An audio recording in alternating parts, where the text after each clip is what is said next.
Mary, did you know that your baby boy would someday walk on water?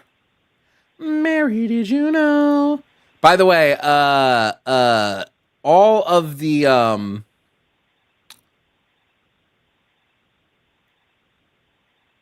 any gaming done after stream will what? It'll all be dependent on like if my headache goes away. If my headache does not go away, I'm not doing shit. But we'll just save the game for tomorrow for the start of October. We won't roll tomorrow. We'll just take this game and use it for tomorrow.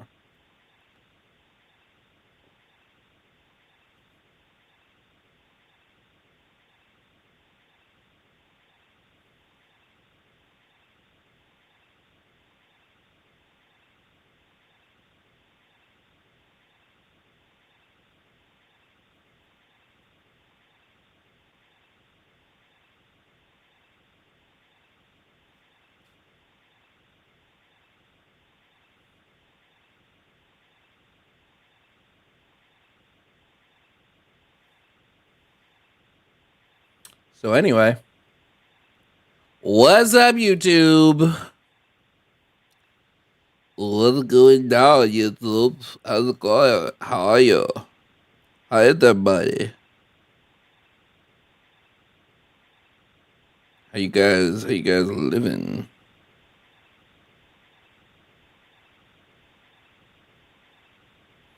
Y'all living good? Y'all living breezy? Y'all living cover girl?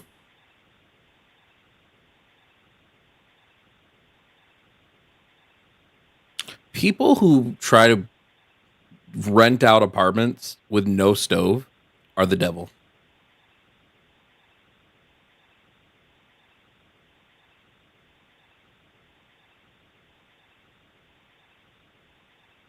They're the devil.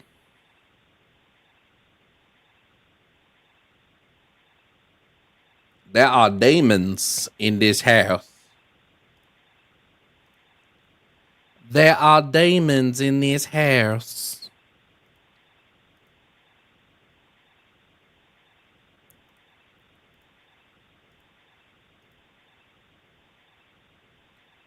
Do y'all have electric kettles?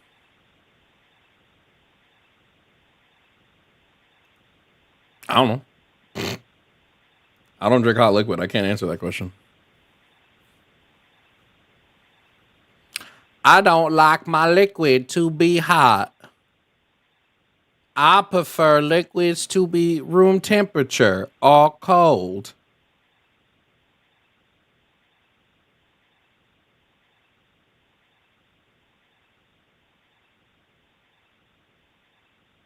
I like all my liquids to have ice in them. Although when somebody once gave me an apple, I was at a diner and I asked for an apple juice and they gave me an apple juice with ice. And I was like, how the fuck is there ice in this apple juice? That's a drink I've never put ice in.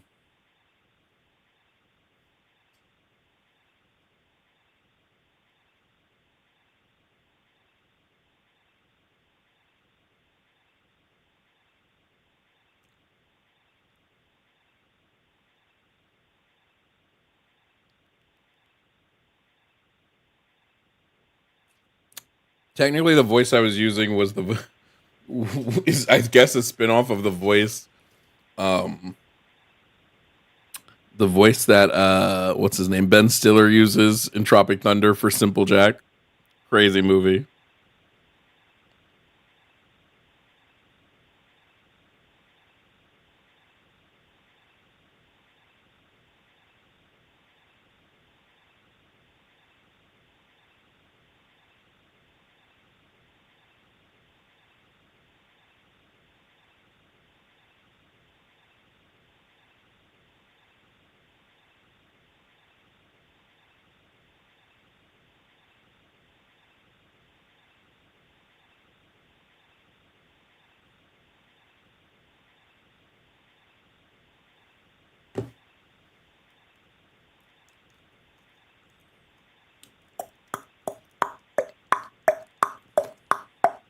I put ice in milk? What the fuck?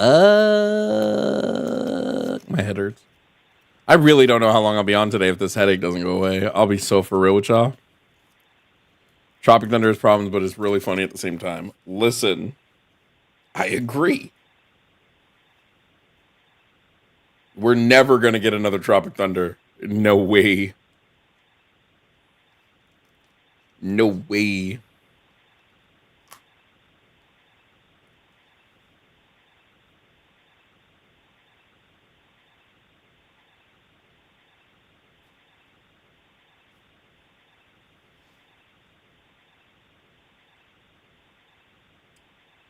Maybe I'm hungry. Am I hungry? Is that why my head hurts? I mean, I had small breakfast. I didn't have anything major. No. Oh, I took all my autism pills today. Don't worry.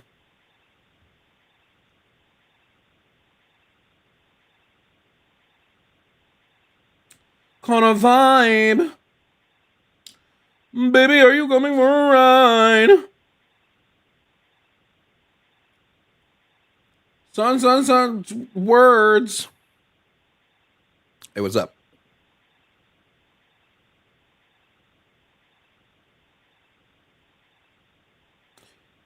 You mean Donald Trump in the Nazi party?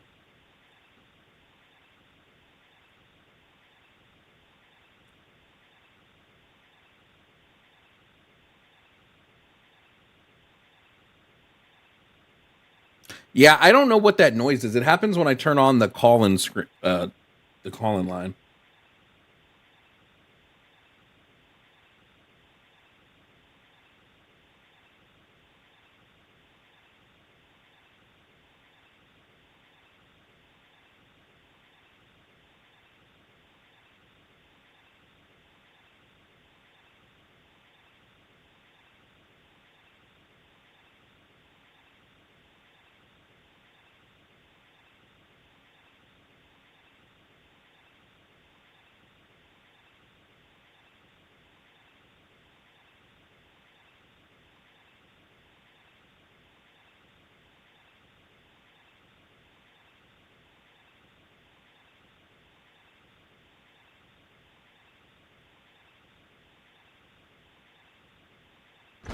Thank you, Boo. Hey, yo, thanks for following. Sorry, wasn't paying attention.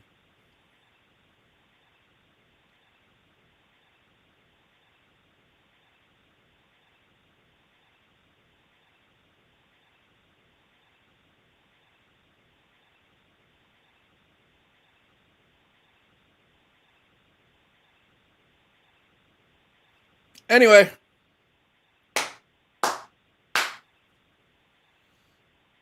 Ugh.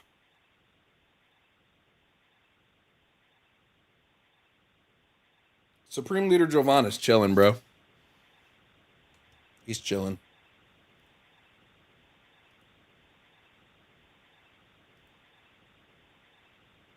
Oh shit, the bingo goal was wrong.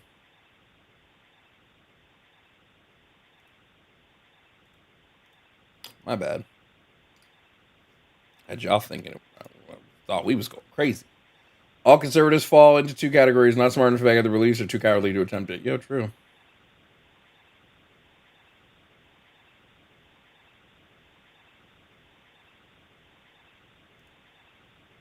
How does the call screener work? When you call, the screener talks to you, and they ask you questions, and then patch you through if they deem you worthy. No, it was definitely too high. My bad, chat.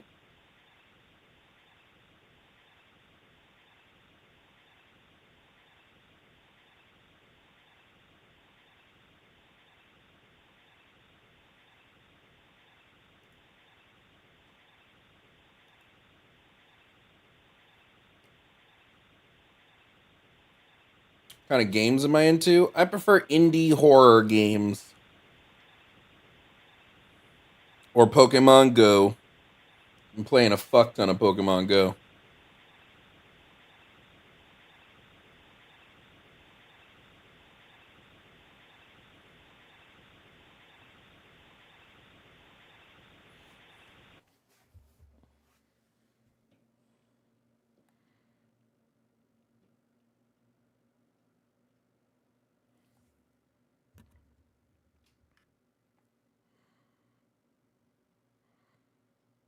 Ryan, I don't know. You'll know when I know.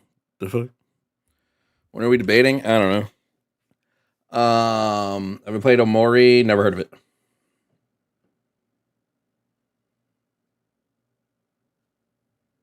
Never heard of it.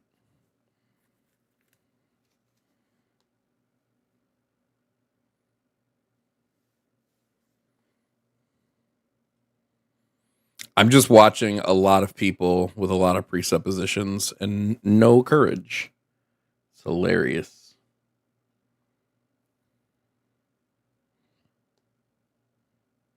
Why does every generation of Pokemon have to have a Pikachu? We don't need Pikachus, bro. What's up, guys? What's up? I like how somebody's refusing to call in and then calls it an echo chamber. Bro, that's the stupidest shit I've ever heard. That is like functional idiocy right there. You want people to call in and discuss opposing beliefs with you? Echo chamber. Dumbass.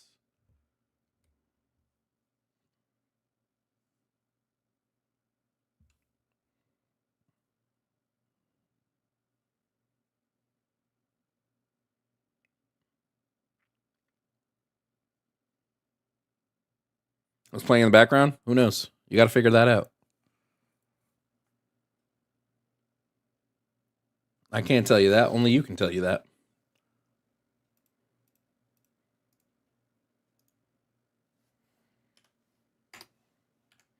Like, if we don't get any crazy debates, then I don't mind.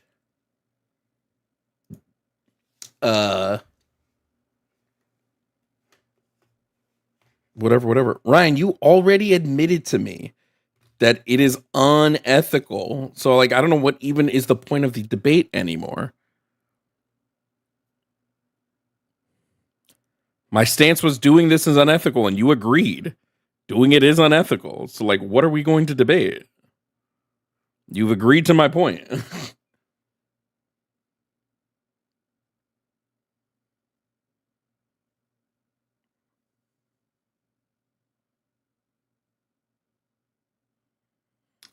Gear Up Survival, are you jealous that, like, my job doesn't involve me having to perform backbreaking manual labor for a boss who hates me so I can go home to a wife who hates me and kids that I resent because they stopped me from doing what I actually wanted to do in life? Sorry, too soon.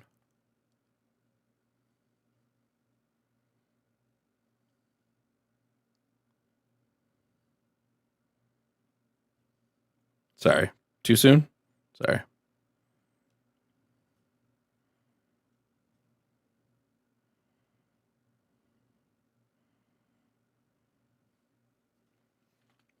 I own several businesses. Yeah, sure you do. Sure, yeah. I'm so sure.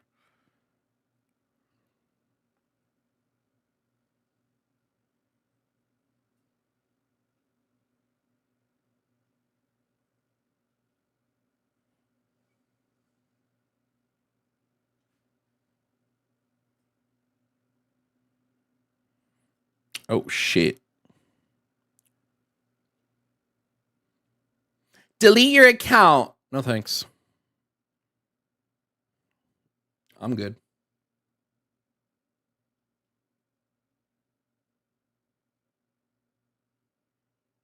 I see a lot of you talking shit, but none of you brave enough to pick up the phone. You know why?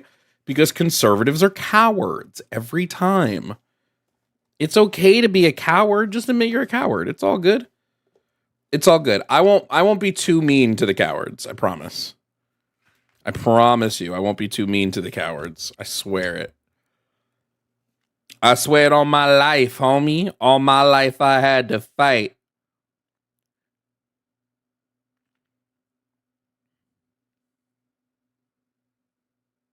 Dog, you aren't worth talking to. Did that make you feel big? Did it make you feel big, little man? Did that make you feel big and tall? Did that make you feel like a big, tall man? Who ya big, tall man? Who ya big, tall man?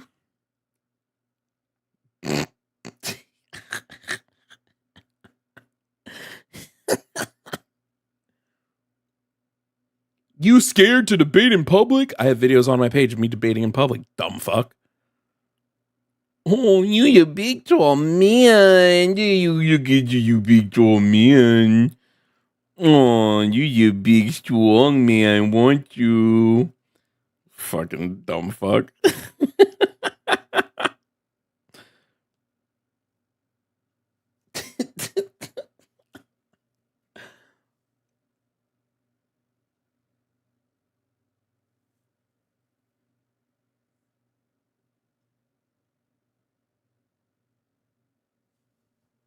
So funny.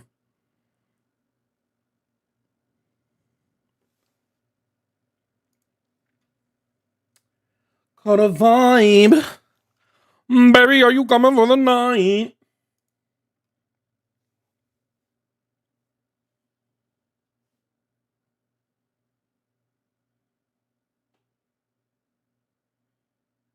Love you too, Chatter.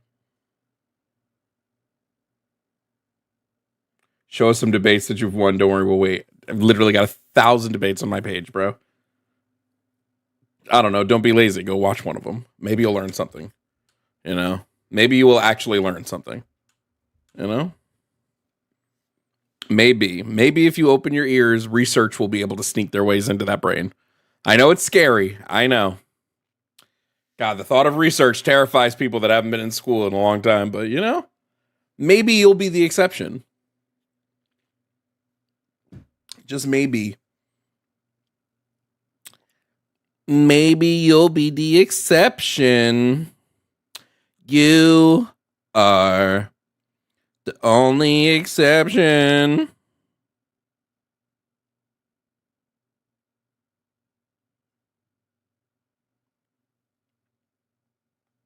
You think Trump will cave in government shutdown?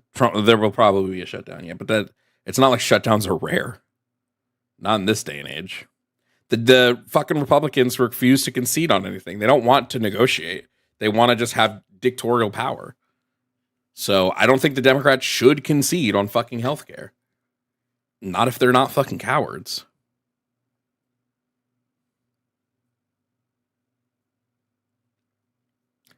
This dude is an atheist, and I don't even have to ask. No shit, homie. Can you read the board? Everybody who reads point number 3 knows I'm an atheist, you fucking moron. God damn, do you got eyes? What? What happens to ICE during a shutdown? Well, they have already gotten their provisional budget, so they'll be fine.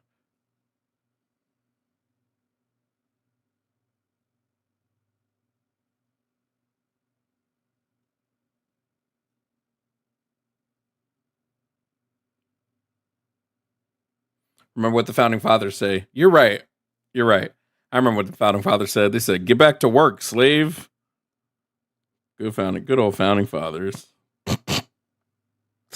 Crazy.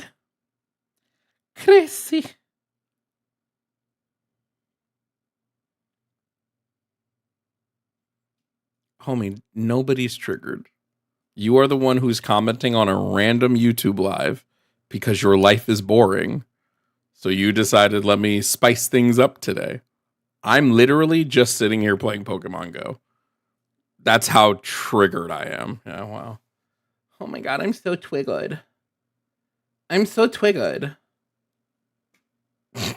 Please. Where'd my Apple Pencil go? There it is. Plug it in for a couple minutes so we can get the whiteboard up and running. All right, looks like we finally got somebody a little brave enough to call in. Let's bring up caller number 1. Everybody get ready. We're going to bring in caller number 1. Hello, are you here to debate? Absolutely. Okay, can I just get your name, age, and pronouns, please? Jeremy, 50, and I'm a man. Great. You answered 2 of the 3 questions I asked you. Can I get your name, your age, and then your pronouns? I didn't ask if you were a man or a woman. I don't need to use a pronoun. My pronoun is human. I'm sorry. You don't need to use a pronoun, but you used a pronoun to tell me that you don't need to use a pronoun. No, I gave you a pronoun because that's what you asked for. I'm just saying it doesn't make sense human to a give pronoun one. in the English language? When did that happen? Human is a noun. Do you use nouns for pronouns now? Oh, okay. Regardless, this has nothing to do with the topic at hand. No, but it is one of the rules when you call into the show. So, I mean, if you can't follow directions... so I have to call in. So I have to call in and be insulted by you for no reason? Insulted? That's how you have to start the show? Is it Yeah, you're trying to insult my intelligence. I know exactly what you're doing. Is asking you to answer a question insulting now?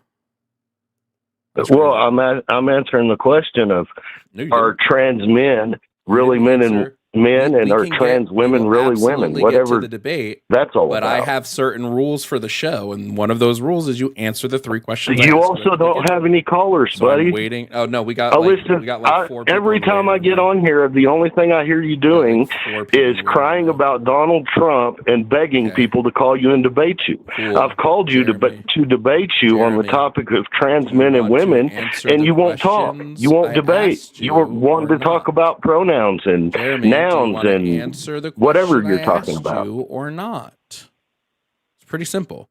You answer the questions that are asked of you at the beginning, then we continue on with the debate. But you want to be a baby about it. Okay. Do you want to answer the questions or no? Okay. Ask the question. Great. I asked your name, I asked your age, and I asked what your pronouns are. And I do not use pronouns. Okay. No problem. You don't use pronouns? Great. For the rest of the conversation, I'm totally fine with that. Don't use pronouns. If you use a pronoun, I'm going to buzz you in. You're going to hear a buzzer. It's going to sound like this. Did you hear that? That buzzer? You'll hear that if you use a pronoun for the rest of the conversation, okay?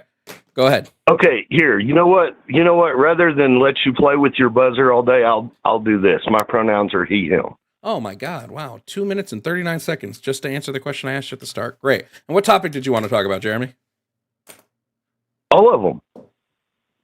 Great. We'll pick one specific. We can start at number 1 and then move on down. Wonderful. Okay, number 1, trans men and women are men and women. Do you disagree with this topic? Absolutely. Okay, what are you basing your disagreement on? Well, because number 1, a person's gender is describing their genitalia, which is the form that they are born with. What are you basing that on? History and science. I learned that in elementary whenever I was in school. Beautiful. Because I study the science on it, and current biological understanding is that gender is a social construction, not a biological one. So can you present that would be negative. See, that's the problem with this generation. I didn't know that. They don't understand that words. They don't understand that words have meaning, and those meanings are there for a purpose. You don't just change the meaning of a word because you don't like it. Meanings of words change constantly. That's the whole point of language, is that it is an evolvable thing. Language dictionaries and definitions. Jeremy, back to the simple fact of can men become women? Not back to the simple fact. Can women Jeremy become said men? Incorrect. We're going to talk about the incorrect thing you said. Definitions by nature are prescriptive things, not descriptive. Or, I'm sorry, descriptive things, not prescriptive things. Definitions don't set correctness for how words are supposed to be used. They tell you how a specific group of people use a specific word at any given point in human history. So yes, actually, that's your problem right there. You're trying to change the definition of words to fit what you want them to fit. That's crazy. The word gender is Latin.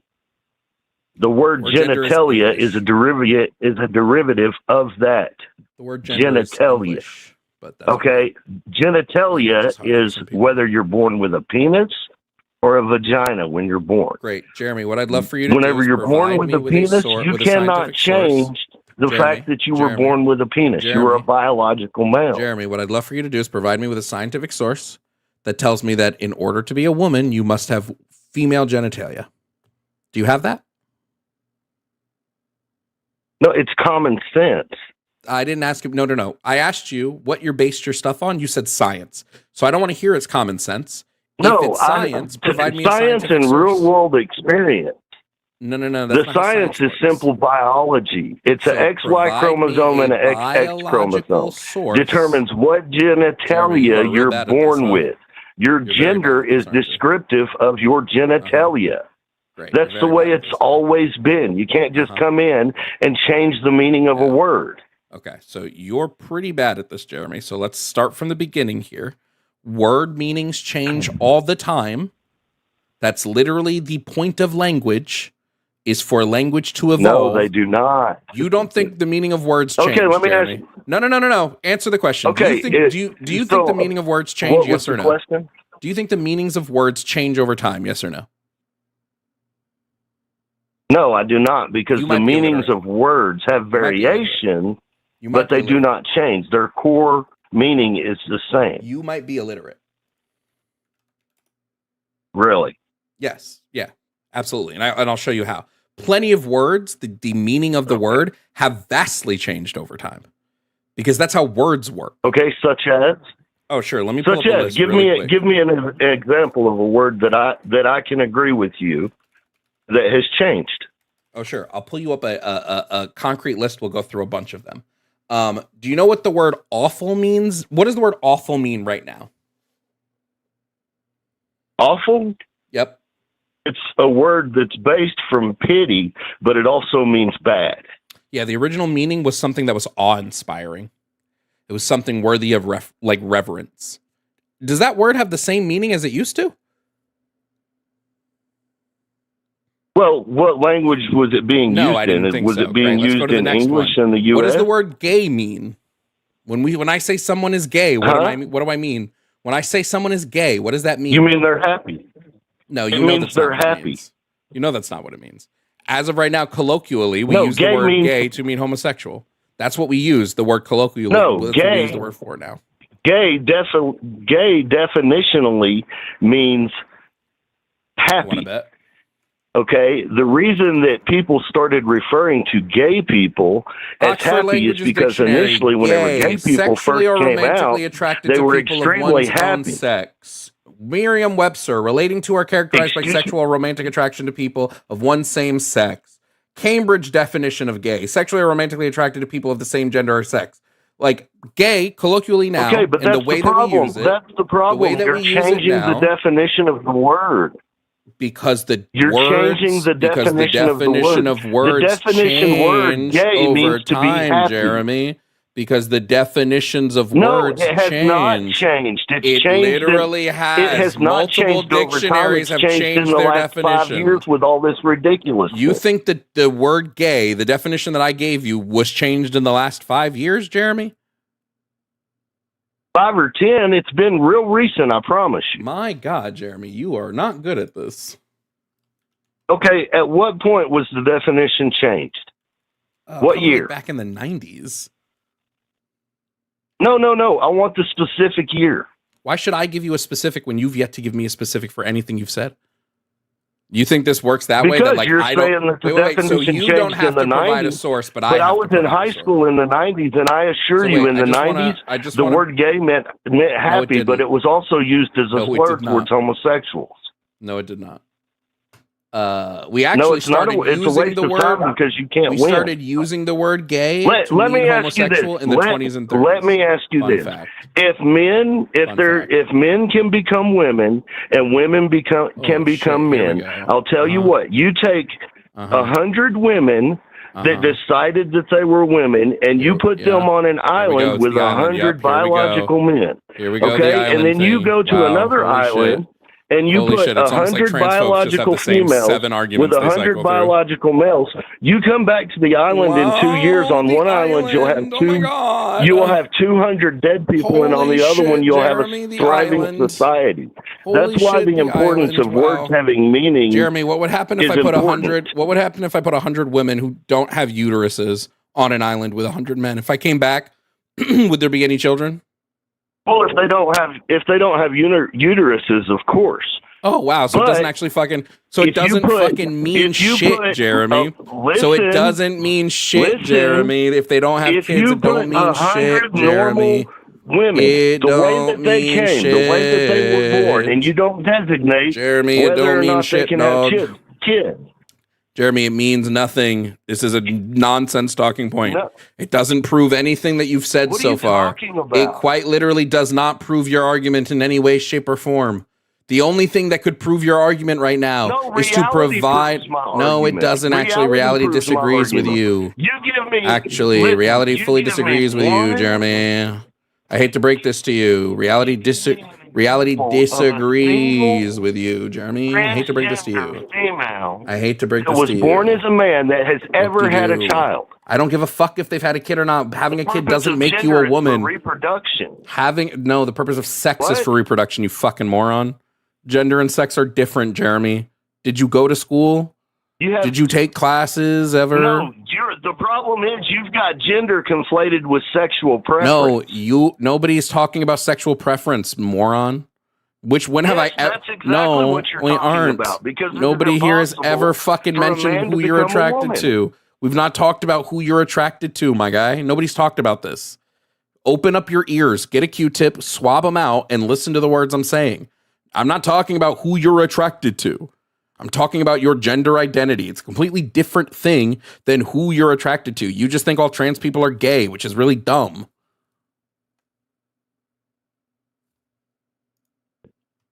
They are. If they're attracted to the same biological sex as themselves. Not all trans people are attracted to males, you fucking moron. You're stupid, right. dude. Some are attracted to females, but they were also born females. Oh my God, you're so dumb. Wow, first call of the day and it's this dumb. No, Jeremy, you're dumb. Jeremy, sexual attraction and gender identity are completely different things. They aren't even in the same realm of being dissimilar things. You have no idea what you're talking about. At this point, the words are just vomiting out of your mouth. Like, goddamn. We must think you got like word bulimia or some shit, dog. Wow, I can't. You got word bulimia? So stupid, bro. Jeremy, you're the one who conflated gender. First of all, you used the word conflation wrong, right? Conflating means that you're taking two things that are different and you're making them be the same. I'm not conflating anything because I'm claiming that they're different things. You are the one who claims gender and sex are the same. So the only person here doing the conflating is you. But I'm sorry, I forget you don't know how the English language works. So it makes sense that you don't know what conflating means. You are missing the basic. You are missing the basic understanding that gender is describing a person's genitalia. It isn't. You're not. Find me That's one. Where the word came find from. me one. What's the definition of gender, my G? What's the definition of gender? Gender is one's biological sex. No, that's sex, my G. Sex is the definition of someone's biological sex. No. Holy sex shit. And gender are the same thing. Okay. You need to look up. Great. So let me confirm this. Let me confirm this, Jeremy. You think sex and gender, Jeremy, yes, because holy shit, it's almost like our fucking understanding. It's almost like our understanding of science has evolved, Jeremy. But you wouldn't know that because you don't keep up with modern day like science or research. But Jeremy, you're claiming that sex and gender are the exact same thing. Is it correct, Jeremy? Is it correct that you're telling me? Is it correct that you're telling me gender and sex are the exact same thing? Yes or no? Your gender determines your sex. Okay. Therefore, your genitalia determines your sex. Oh my God. Your sex is whether you are male or female. Holy shit, you don't even know what the word gender means, bro. First and foremost, let me just take you from a biological standpoint. Okay, genitalia are not sex determinant traits. Genitalia are traits determined by your sex. They're a secondary sex characteristic. They aren't determinant. Your genitals don't tell you what sex you are. Your genitals are developed based upon whether the SRY gene specifically activates on your Y or X chromosome. Did you know that, Jeremy?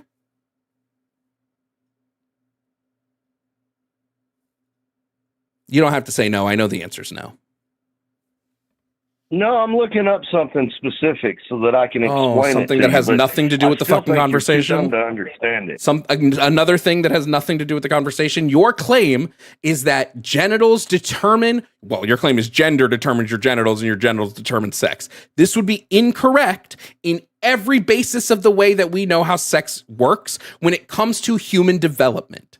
But you don't know this, Jeremy, because you were taught something in third grade and refused to fucking evolve your thinking.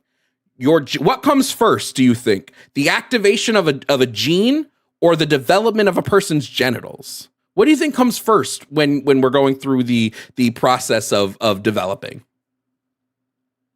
The activation of a gene. So then sex, specifically genitals, are not a determinate trait, Jeremy. the determinant trait is specific gene activation. The one that determines the type of genitals you will have is the SRY gene. And whether or not the SRY gene activates and is present on the Y chromosome, although sometimes it can activate on an X chromosome. Do you know this, Jeremy? So when you're sitting here telling me that your genital... It determines the genitalia that you're born with, correct? The SRY gene determines whether or not your body will develop male phenotypic sexual expression.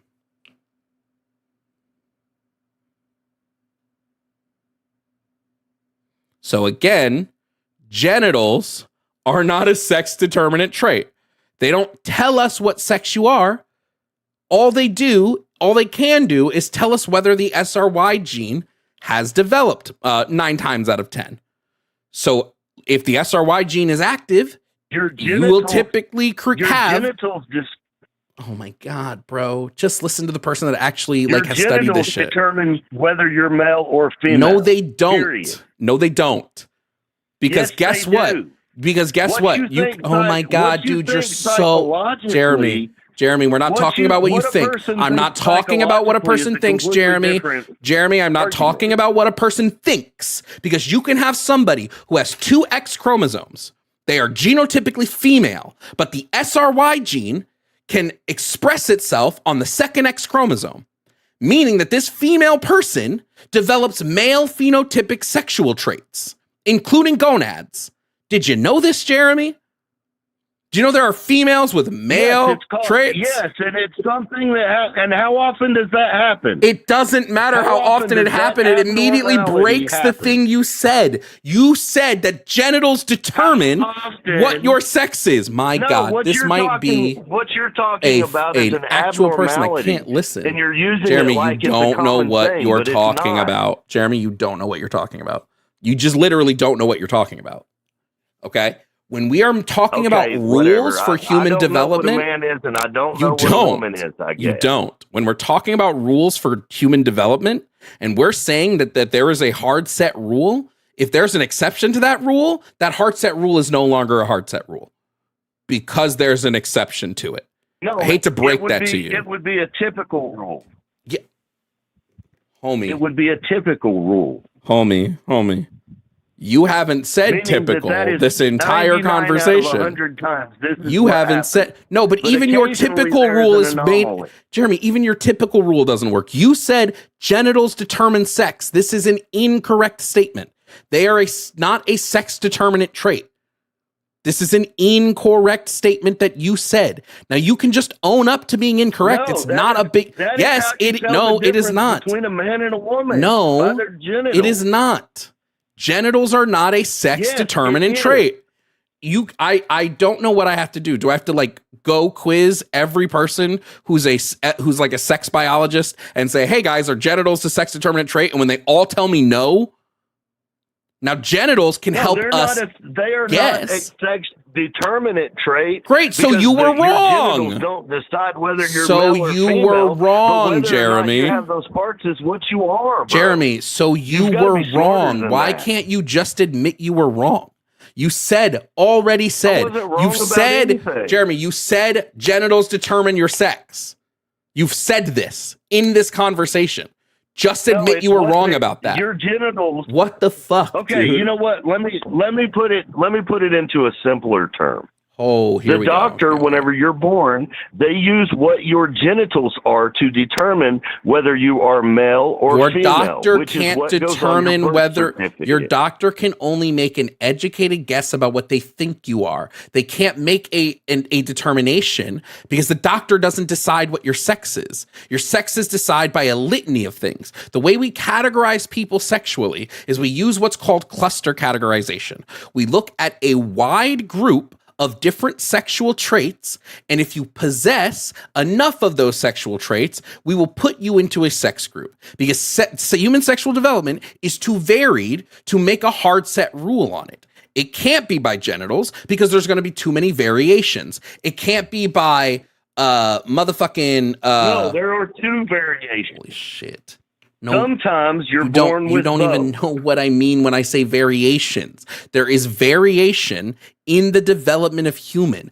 There are hundreds of them. When we develop in utero and we are getting to the point where we are going to be male or female, a litany of things can happen while you're in utero. You can develop a third sex chromosome. You can develop only one sex chromosome. You can have the SRY gene express on a different sex chromosome. You could develop mosaicism where you have multiple sex chromosomes. You can develop any litany of intersex conditions that can affect your sexual development. So when we make a rule for sexual development, like your genitals tell you what your sex is, this rule cannot hold because of those variations.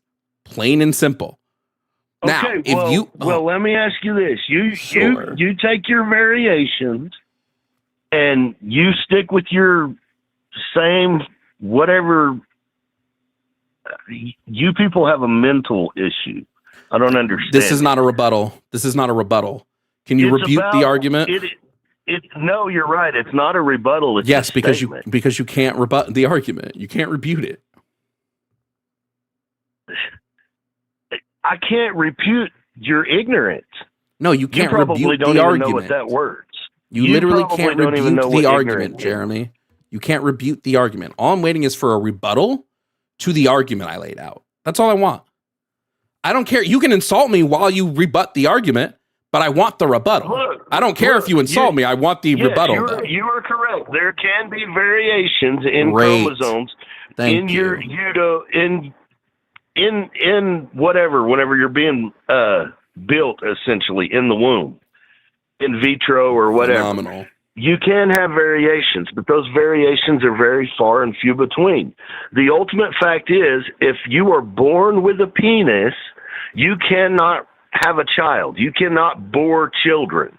If you were born with a vagina, you can bear children. Okay. We have to take this to Jeremy, here's what we have to do. Here's what we have to do. A person thinks, here's what we have to do, Jeremy. No. A person is a male, this is a nonsense argument. We have to take this to its Jeremy, we have to take this to a really basic level. Issue. It is not a physical attribute. Jeremy, we have to take this to a very basic level because I think you are having a hard time here. So I'm going to ask you one singular question that I want an answer to. You have made a claim that woman as a category is an exclusionary category, that only people who are a specific way, in your belief it's cisgender woman, can fit into that category. Okay, this makes the category exclusionary because it excludes other people. So my question for you, Jeremy, is first of all, in order for any category to be exclusionary, it must possess a necessary condition with zero exceptions. You cannot have an exclusionary category with exceptions. That's just not how categorization works in science. So my question for you is, what is the necessary condition somebody must possess? So the necessary trait that somebody has to have in order to be a woman. What is that thing? A uterus. Okay. So any woman who does not have a uterus is not a woman. What would they be? Okay, well, it depends on the circumstances. I just want to know what gender they are. Removed later. Allow me to finish. If the uterus is removed later in life, they're still a woman. A female has never been born without a uterus.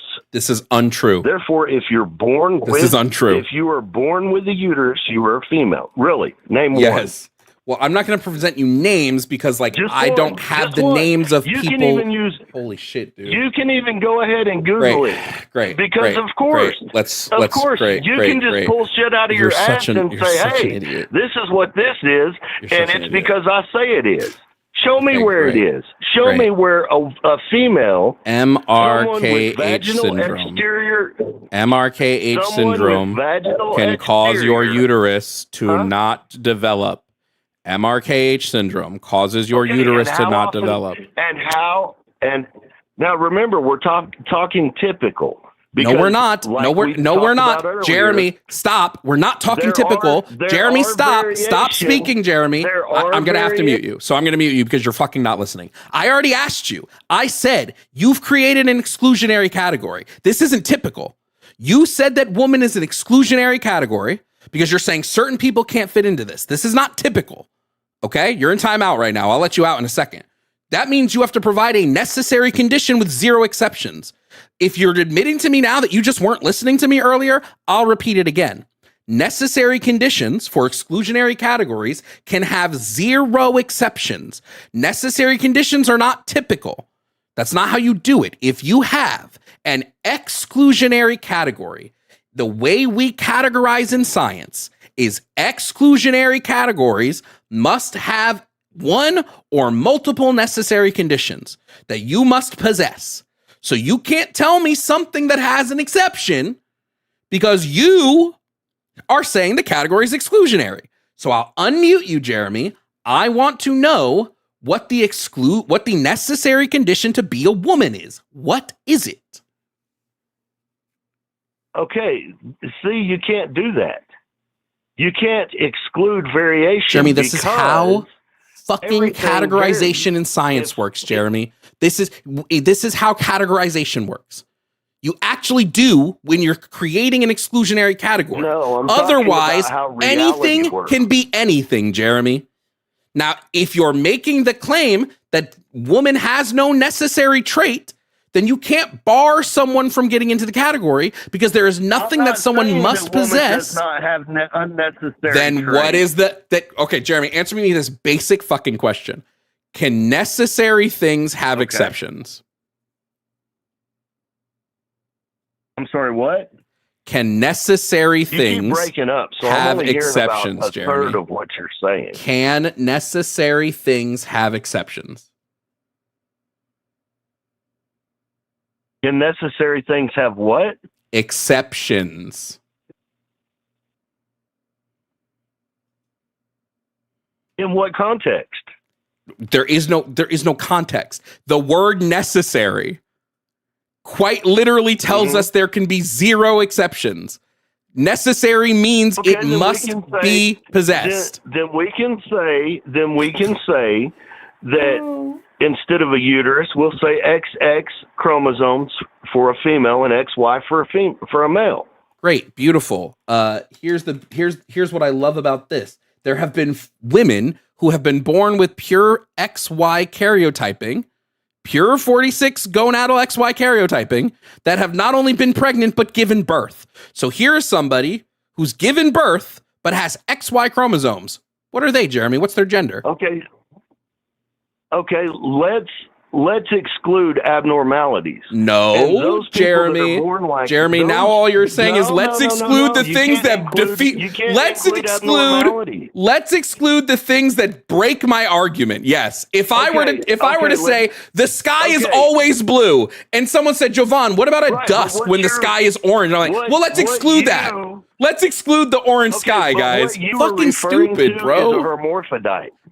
Someone who is born with both There's genders. no fucking way, dude. There's no fucking way. There's no fucking way, bro. Anyway, shout out to Nathan. I'm moving on. That was the fucking stupidest shit I've ever heard. That was so fucking dumb. Jesus Christ, dude. Yo, what the fuck?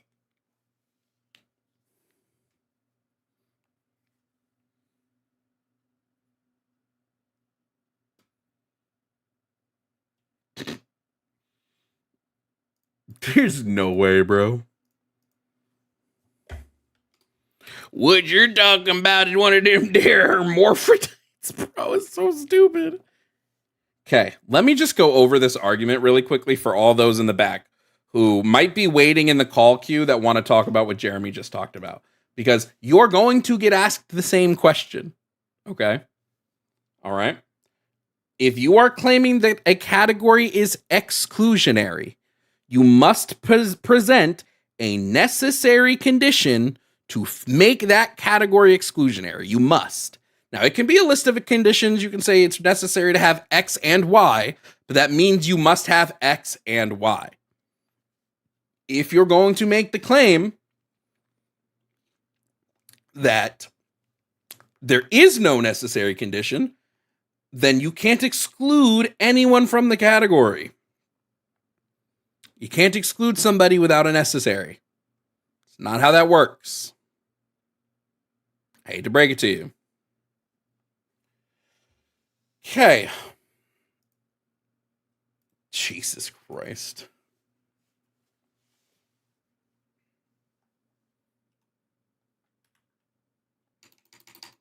God, I wish I was on what that man was on. Jesus. Life would be so much simpler if I could just have a brain like that. God damn.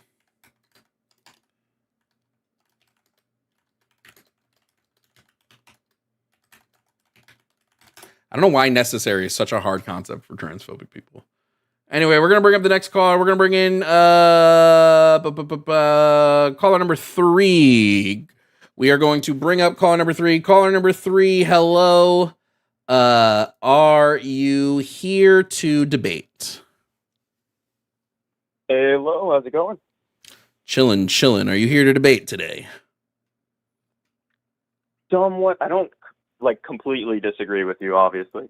Okay. More just discuss it from maybe a medical perspective on how trans people aren't exactly the gender that they say they are. And when you come into a clinic or a hospital, I mean, we do need to know if you are born male or born female to treat you properly. So I think that there is a difference, but I'm perfectly comfortable with letting people call themselves whatever they would like to be called. Can I first get your name, age, and pronouns, please? Noah, 22, he, him. Okay. Noah, do you recognize that gender and sex are not the same thing? Yes, sir. Okay. So then what does it matter what a person's sex is if we're talking about whether trans women are women? Well, if you're going to call yourself a woman, I think it's important to not be exactly the same thing as a woman. If you have testes or a penis and you come into a clinic and you say, I have abdominal issues and I'm a woman, the first thing we're thinking, okay, maybe we need to do a pregnancy test. We have to do a lot of different things for that person. But Jeremy, the question though that I pose to you is if gender and sex are the same thing. If they're not, and you acknowledge that they're not, and someone says to you they're a woman, why would your next question, if you not be, and also what is your sex? Why not just ask what your sex is to begin with? Why even start with gender? Because every time I've gone to the doctor's, sex is on my thing, not gender.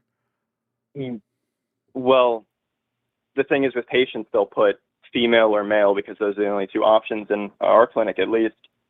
And people who are trans-identifying will put the gender they identify with or the sex they identify with. So why not just change your forms? Why not put gender identity and sex both on the form? That would be great. Now, I've never met a trans person that goes to the doctor and puts down female. Like, I've never seen somebody do that. If you have, okay. But again, if you're telling me and you acknowledge that gender and sex are different, then like whether somebody is male or female has nothing to do with like what their gender is. So when you ask somebody and they say I'm a woman, they're not being deceitful. They're telling you what their gender is. No, I'm not saying they are. Then I don't know what the right, but we just need to be able to contention is then. I just think that we need to be able to classify people a little bit differently to understand exactly what they are. I don't. I think gender identity and sex as classifications work really well. You have your gender identity, which would be man, woman, whatever, and then your sex, which would be male, female, or intersex, if you want to put that on there just so that you know there's an intersex condition present. You can say male with intersex conditions or female with intersex conditions. But so like I don't know what the contention is on this one.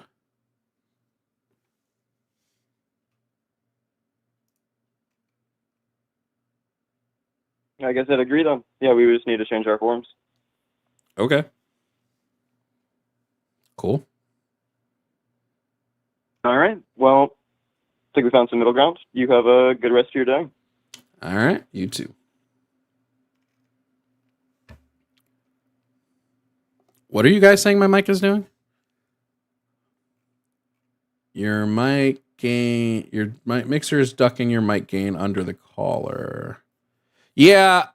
I don't know. I can only do so much. I like fixing on the fly because I don't hear what you guys hear. So I hear something different from what you guys are hearing. And I don't think there's a way for me to set up that I hear exactly what stream hears. You know.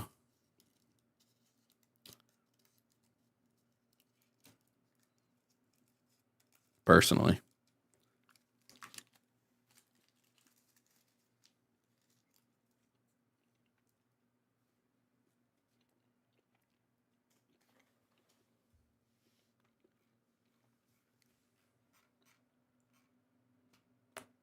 All right. How much louder was I than that guy?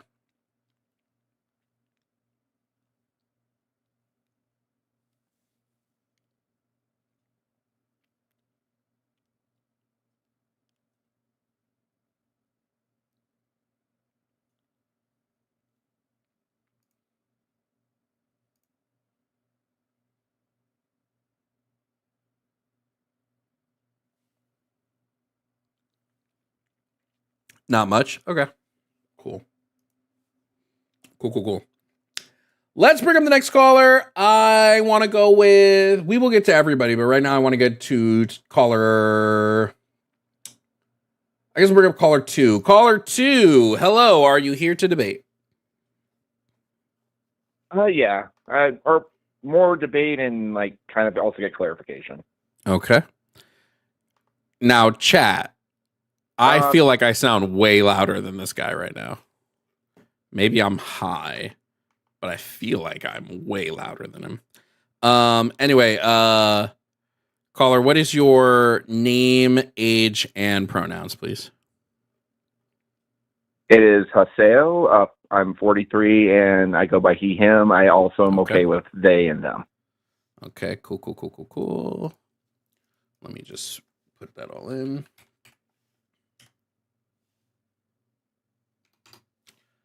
And what topic on the board did you want to talk about today? So you have where it says the Christian God is evil and not real. Not that I necessarily disagree with that, because I've had my trauma with the church in my years. I just want to know, how can one be evil if they're not real? Sure. Is Voldemort evil? Yeah, I mean, evil. Like, wouldn't person? So, if one was to take Voldemort from, he as a character he is evil. Yeah, there we go. But would the person interpreting his message, wouldn't that make the person interpreting it evil? Not necessarily the character. Character could be antagonistic, but not necessarily evil. I think if a character, which I would say God is a character, engages in evil actions, that character is evil. And God engages in evil actions. I'm not disagreeing on that part. I'm just more that's why I need more clarification. If how can they be evil if not real? But if giving an example that committing evil acts still defines evil, that's completely fine. Also, is it more like any particular denomination, like Baptist, Methodist, Catholicism, or is it just the whole branch? When we're talking about like God specifically, like the Christian God, if you believe in if you believe the Old Testament happened, the God who's whatever God did in the Old Testament, it was like evil 9 times out of 10. Like he did a lot of evil shit in the Old Testament. Yeah, I mean, testing one's faith by basically killing everyone around, I'll agree on that's evil. It was just more, I'm just more needy that, like, I think I was like trying to remember, is it more of the people who interpreted the will of God, they themselves can be evil if he's a fictional character, and not, so that doesn't technically make the character itself evil, but more like interpretation of the reader. I don't make any assertions about the people interpreting God's words. My only assertion would be about the actions God specifically partakes in. So an example of this is like God flooding the entire earth because he was mad that humans started fucking angels. I would say that's an evil action. Okay, so even if its interpretation can differ by person to person, the characterization of God itself is evil. Yes. And that's why I'm more clarification as of, because I usually don't consider something evil if it's not real, like as in like in an influence on the person. I consider the person evil if that's the way they're interpreting the message. I don't think you believe. I don't think you believe this. What is your favorite? What's some? How do I? What do I? Do you watch anime at all? Oh yeah. What's your favorite anime? Full Metal Alchemist. Okay, Full Metal, great. Were there evil characters in Full Metal? For sure, right? And that's what I'm saying. I'm not disagreeing that God is evil. I'm just like more just clarification of why considered evil and not real. Yeah, I like I said, it just the shit he's done has been pretty fucked up, and I don't think I can say somebody's good if they've done this fucked up shit, whether it is fictional or not. Okay, and like I said, not that. To be my complete opinion, I think organized religion as a whole could, in certain aspects, can be considered evil because that's how they determine the message. But that's just my own personal experience. That's not to say that's reflected on everybody. If people had a positive experience, good for them. I can't share that because that's an opinion. It's not a fact. Okay. But yeah, I was more just, I needed that clarification of how are they evil if they're not real, but if still committing the act, regardless of fiction or reality, is still a evil determinant, then I guess I got nothing really left to debate on that because I can agree on that statement. All right, cool. Awesome. That was just, I needed that clarification, but I can agree with that. I mean, that's, I guess I got nothing left to debate on that topic. All right, dope. Well, you have a good rest of your day then. You as well. Bye-bye.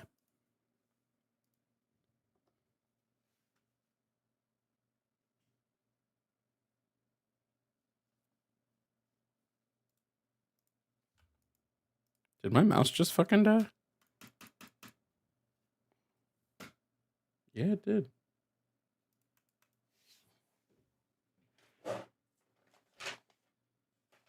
Not this one. Not this one.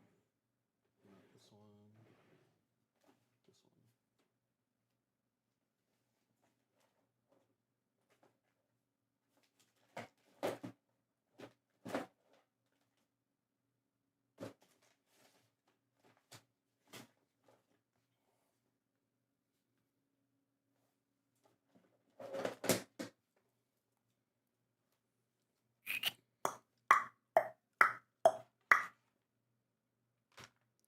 Now, what the fuck did I do with that cord? Oh. Oh.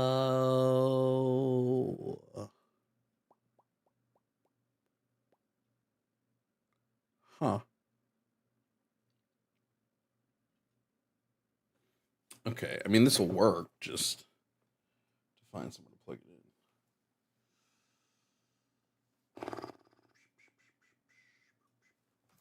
Oh, no, there it is. 1 second, guys.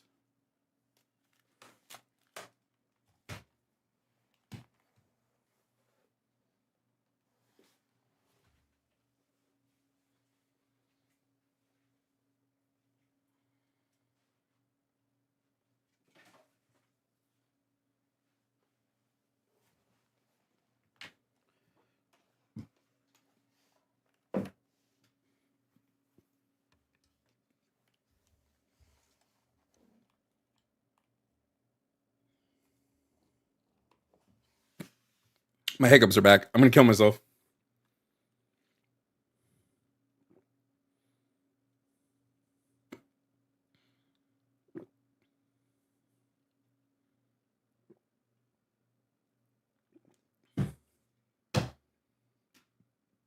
Bro, 2 whole days? I have to deal with this shit? Oh my God.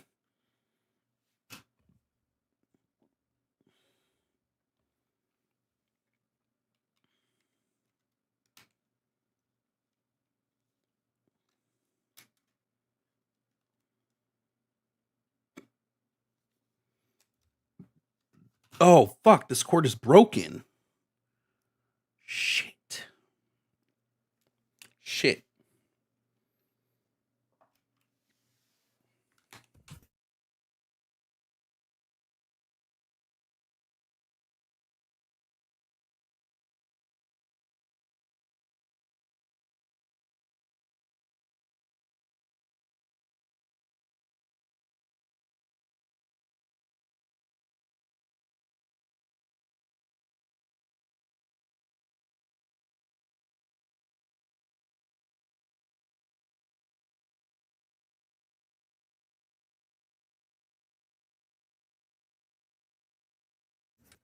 Okay, that works. I don't understand. My hiccups were gone, and then I stood up, and they came back. This has been happening multiple times. Ugh, Jesus Christ. Swallow a breath, then swallow some water. Repeat times 3. Okay. Okay, hold on.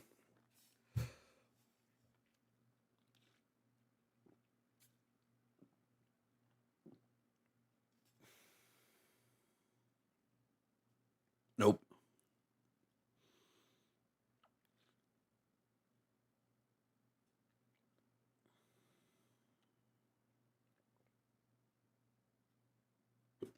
Nope.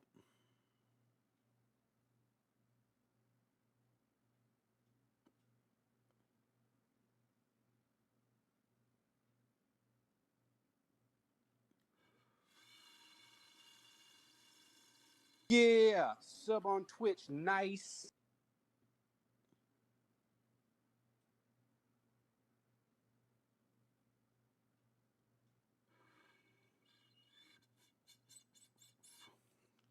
This is insane. At what point should you go to the doctor for hiccups? Like, how long? Bruh, I've tried long, slow breaths. Okay, hold on.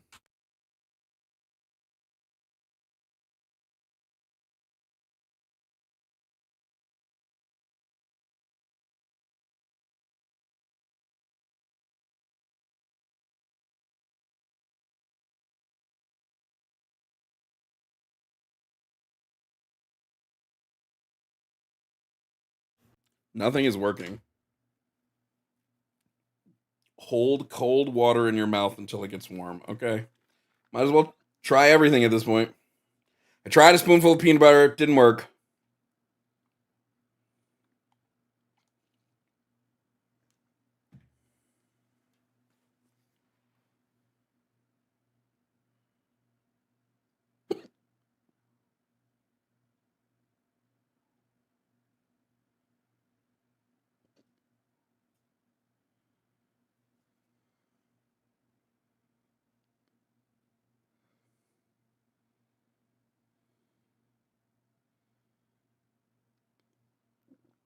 Didn't work. Forcefully tell yourself you're not a fish?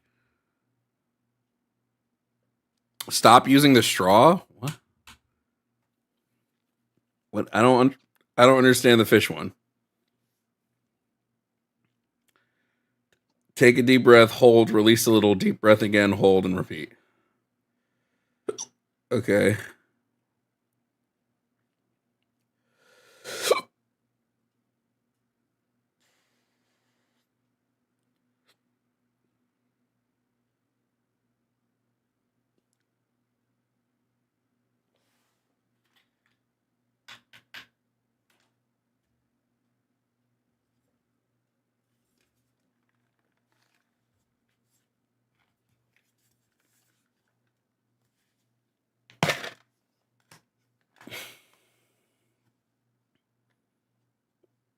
You guys keep saying no straws, so.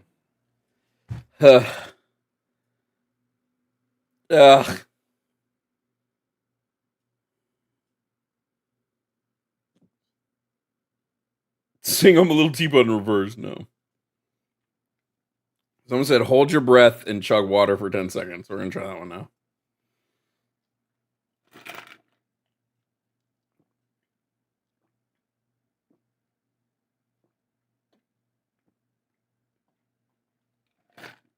That wasn't 10 seconds.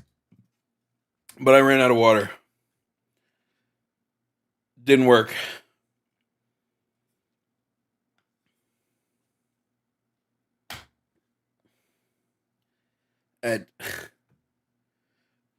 Nothing's working.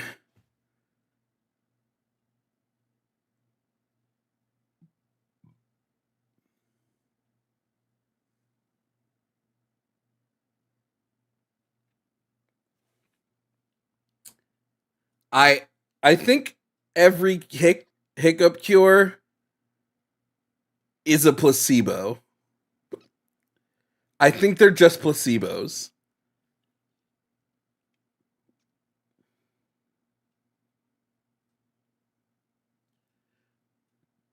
Plug both your ears while drinking water? How do you do that? How do I plug my ears and drink water? Teaspoon of peanut butter. I've tried it. It doesn't work.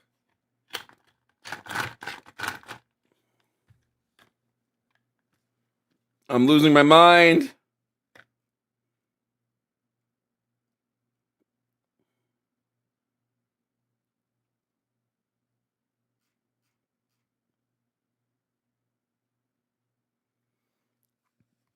Let me refill this water bottle and we'll see. We'll see. I don't know. I'm going crazy, dude.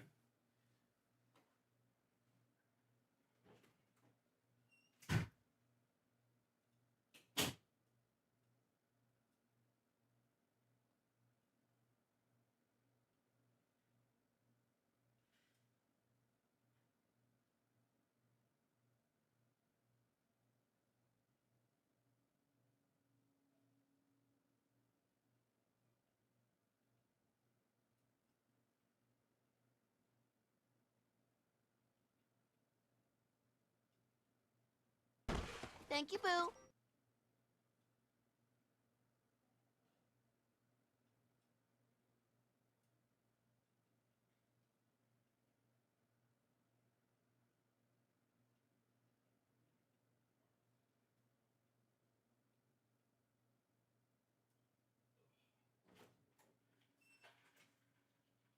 Are you guys still lying to me in here? Am I still being lied to? Hold breath as tight as possible and swallow 3 times. What does that even mean? Okay. What does it mean to hold breath as tight as possible? Okay, I'm going to try the ear thing. What was the ear thing again, Cosmic? What did you... What? Would you plug both your ears while drinking water? Okay. None of this shit is gonna work, dude. It just makes me look stupid.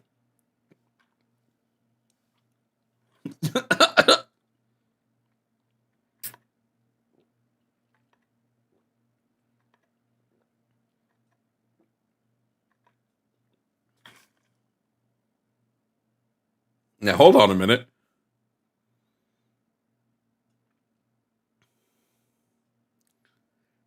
Yo, wait a second.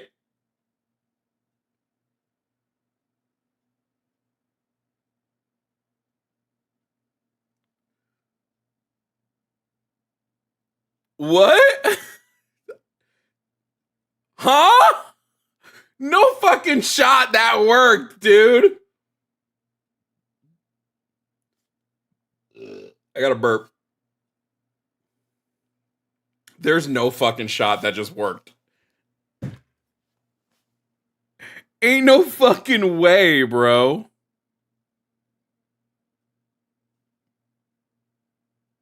Well, I guess I owe Cosmic Mapping an apology. My bad.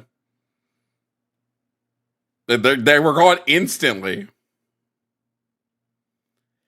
So what worked just now was plugging both my ears and drinking water, and gone immediately.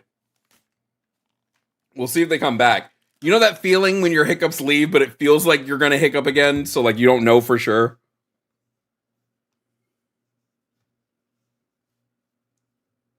Golly. Okay, let's bring up the next caller. We're going to bring caller number 5. Caller number 5, you are on the line with me, Jovan. Can I just get your name, age, and pronouns, please, caller?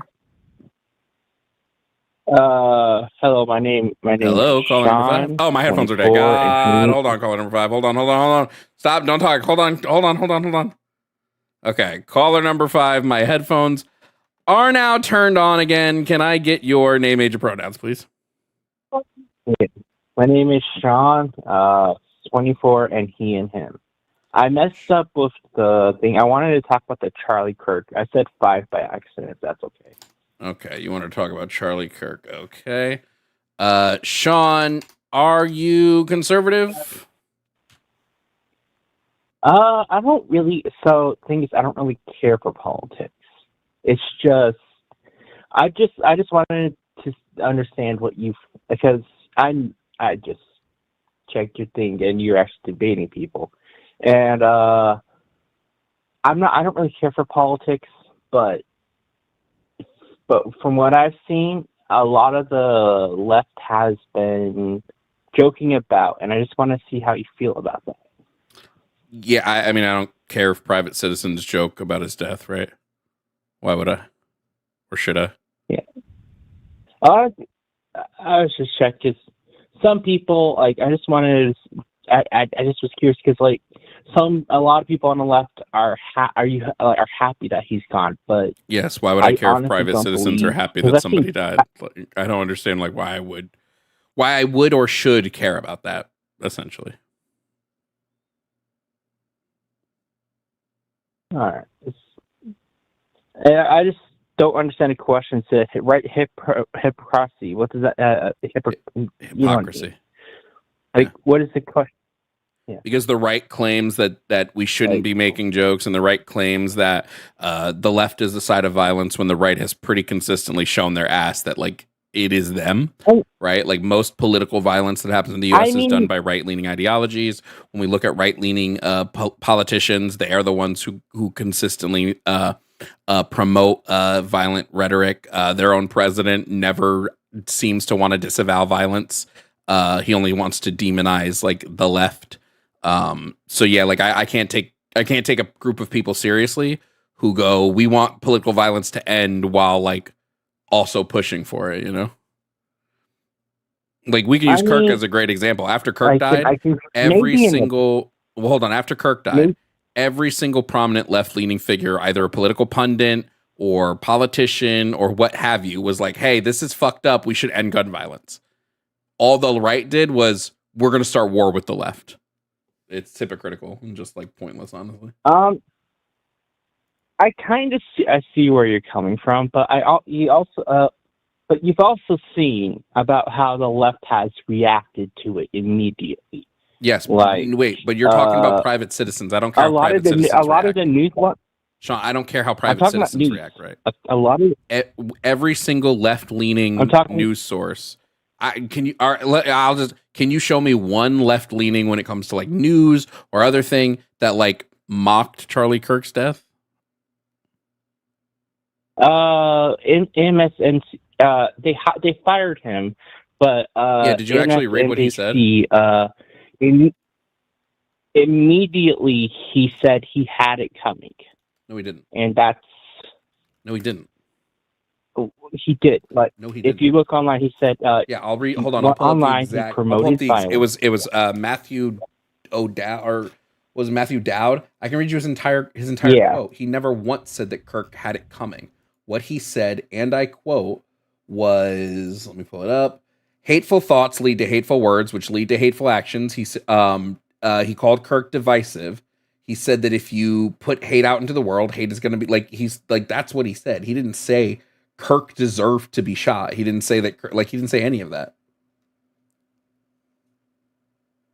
I'm going to pull up like the full quote I mean, from it so that yeah, he's been one of the most divisive. Wait, really quickly, I want to read the full quote. He's been one of the most divisive, especially divisive younger figures in this, who is constantly sort of pushing this sort of hate speech or sort of aimed at certain groups. Kirk did do that. And I always go back to hateful thoughts lead to hateful words, which lead to hateful actions. And I think that is the environment we are in. What everything he said was correct. What hateful thoughts did he spread? I'm curious. That Charlie were Kirk? considered hateful. Charlie Kirk thought that trans people should be lobotomized. That's pretty hateful, right? He said we should deal with trans people like he said specifically we should deal with trans people like they used to in the 40s and 50s. Like how we used to deal with mental patients in the 40s and 50s, which was lobotomies. Fair enough. Is there any more hate speech? I mean, most of what Charlie Kirk spread was a form of hate speech. He just did it in a way that he could like have plausible deniability. Like Charlie Kirk constantly repeated lies about the black community. Like, I think it's pretty hateful to go and consistently repeat lies about an entire group of people, right? Everybody has their opinions. Yeah, hate speech is a form of opinion. So yeah, I know it was an opinion. I mean, but I was just curious, like, so you're not okay with everybody going online talking about it? And are you considering the fact that people, the left, the right, who are going online and finding out where people work, people who danced about it, about Charlie Kirk dying, care what private citizens do. I don't care what private citizens do, right? I could care less about that. Like a private citizen making a joke about somebody dying, okay, cool. It was a private citizen. What I care about is when the prominent figures of a political group say or do something, because that has consequences. Like that has way further reaching consequences than Joe Schmo on Twitter. Right, the right didn't really care when they were doing the fucking Trayvon Martin challenge, or they were doing the fucking George Floyd challenge. They didn't give a shit about words then. Now all of a sudden they care if the left makes jokes. Like it's hypocrisy. That's fair. I mean, that's completely fair. I mean, honestly, I don't understand how people care about politics because my problem is affects every little part this of our might lives. Be controversial. I don't care. I don't think I have any power. My one vote doesn't matter. When it comes to presidency, people who go to high school were always taught it's the elective college. And we know they already decided months before who they're going to vote for. The electoral. If that makes sense. Okay, wait. This doesn't mean that politics isn't important, right? I won't disagree that like your vote in a presidential election 9 times out of 10 probably doesn't matter. Even if it can help sway the electorate, but like your vote in a state-run election is super important. And your vote in a state-run election affects your affects decisions made on a federal level. Fair enough. And like I said, politics affects literally every part of our life. Like we should care about politics. It's like super important.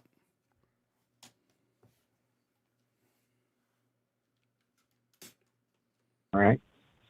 I can see where you come from with the hypocrisy of the left. I can see it. Okay. I don't know what else to say. I'm sorry. No, you're fine. I guess that's we're good then. Have a good day. You too.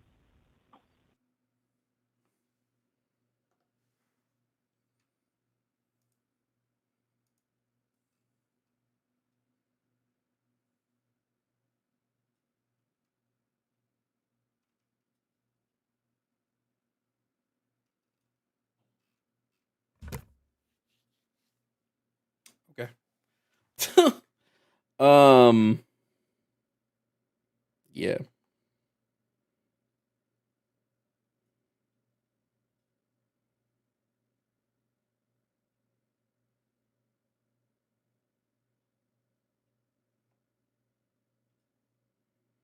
Sorry, I'm just checking something really quick.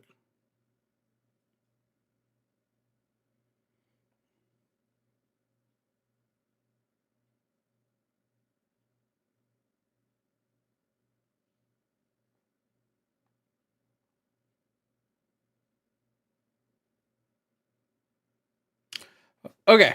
Let's bring in the next person. Next up to bat, we're gonna bring in topic number. Oh well, here let's just bring up caller number 7 because I want to talk about the same thing we just did. So caller number 7, hello, are you here to debate? Hello, caller number 7, are you there? Max, are you there? Going once. Going twice. Sold. Okay, never mind. We are then going to bring up caller number 6. Let's do caller number 6. Everybody put your hands together for caller number 6. Caller number 6, hello, are you here to debate? Yeah, I am. Okay. Can I just get your name, age, and pronouns, please? My name is Marcus. I'm 22, and I'm a he, him. Okay. And Marcus, what topic on the board did you want to talk about today? So specifically, I wanted to talk about the trans women are men and women topic. So just so you know, the topic says that trans men and women are men and women. You disagree with that statement? Yeah, sorry. I forgot what it said specifically. No problem. You disagree What with I trans wanted men to and okay. women and women, that's fine. What I Go wanted ahead. to say, and also sorry about the noise. I'm outside. Someone needed my car, so I'm walking. But essentially, I understand the things that you've said thus far in your streams. Pretty much what it comes down to is whatever their schema is in their mind maps on with like female, or not female, with woman traits of a woman that we typically align with that. But my thing is, what is the point of almost removing the separation between a trans woman and a cisgender woman? I don't understand why. Like, I've seen things online where people are just saying blanketly that they are women, and their experience isn't the same as a cisgender woman. So I just want to know what the point is of saying that they are, in fact, this thing. And that's all. Well, there's no point to like separate them unless we're comparing or contrasting them, right? Like I don't see any utility in separating them just in general. No two people's experiences are going to be the same, right? No two cisgender women are going to have lived the exact same experience. They'll have like shared experiences, but even then, the overlap between cisgender and transgender and shared experiences is pretty big. But like if we're talking about and comparing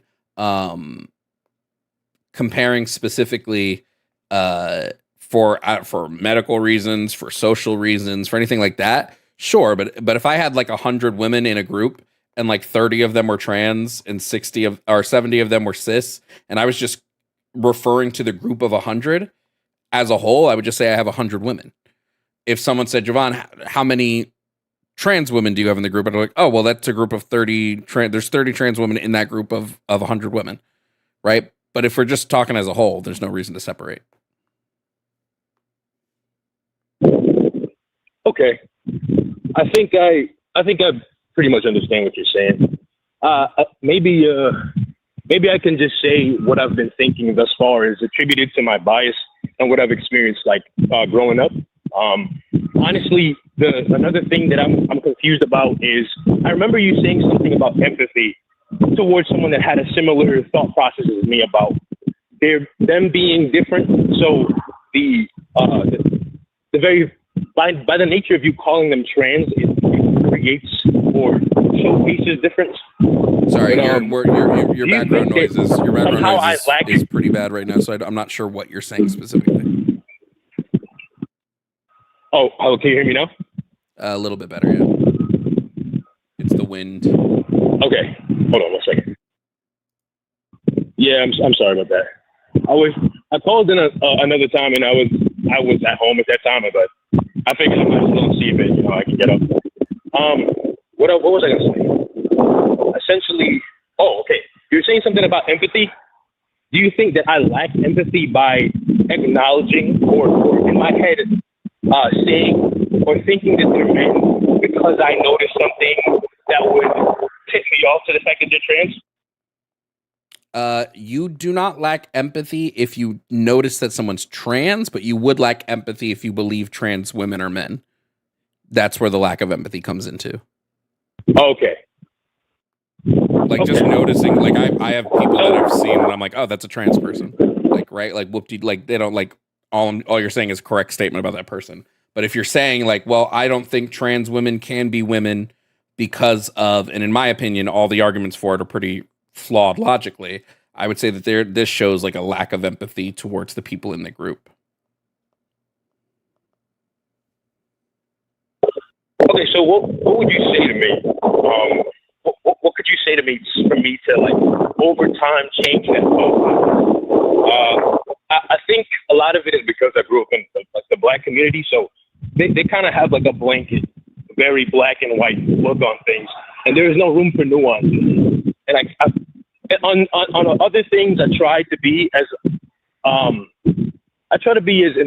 informed about it as possible. That's why I like the things that you said, like you show the dog on the screen. Is that a woman? And that makes sense to me. Like it's very helpful. It's very succinct. But okay, what am I supposed to do about my bias towards this? It's hard to unlearn biases. You're on the right path to doing so. What I would recommend is, because you want to break through. So there's two different ways to go about it. It's do you still need to break through this understanding of sex and gender and how gender works in the body and things like that, or do you need to understand the experiences trans people go through so that you can better empathize with what they've experienced? One of those I can help with. One of those I can't. I always say that if I agree with you wholeheartedly on the whole, like the Black community is incredibly on its core homophobic and transphobic. Like those things are rooted in that community. I know, I'm a part of it. I've been there. But like if we're going to talk about like getting through our biases, it would just depend on where you need to go. If you just need some more education on the sex and gender thing, that's fine. If you're looking for the experiences, I can point you where to go for that as well. Okay. So what I'd say is, I guess I think I understand the experience more. I mean, I probably learned more by talking to someone.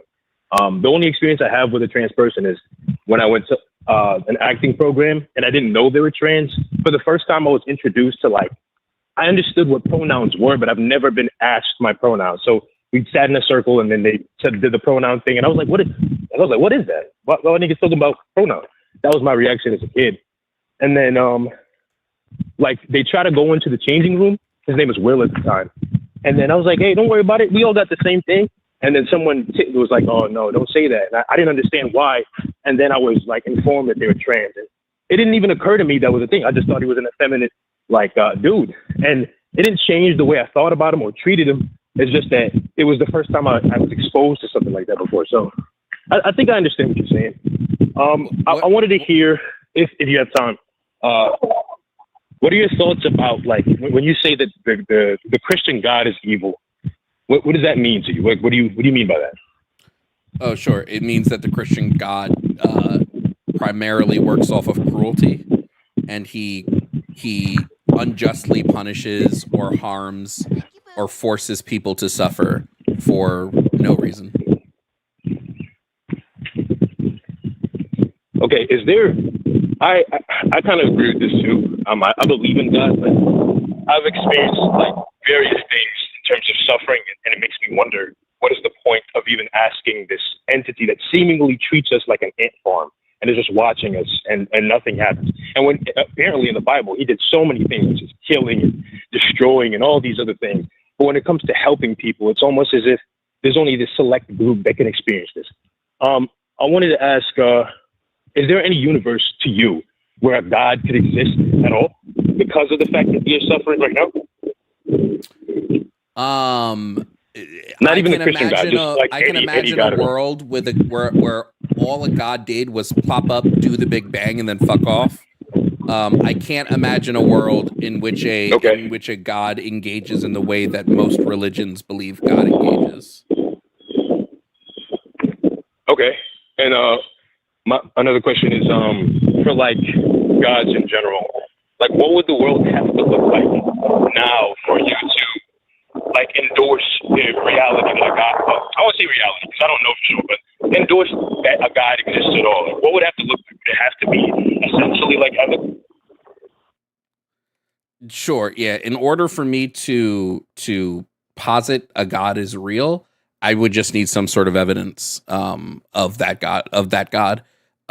There is none. There's no evidence that I have found in fucking decades of searching. So I would need to just be some type of evidence. I usually say that it needs to be evidence related to one of the five senses. So I need to either hear, see, touch, taste, or smell a God. But if it was a God like the Christian God or like any God in major religions, I don't know necessarily what the appropriate evidence would be for me to believe in those gods, but the gods would know. Like the Christian God, for instance, knows exactly what I would need to start believing in him. So he would need to show me whatever that thing is. Okay, that's understandable. Last thing I want to say, because you're fairly reasonable.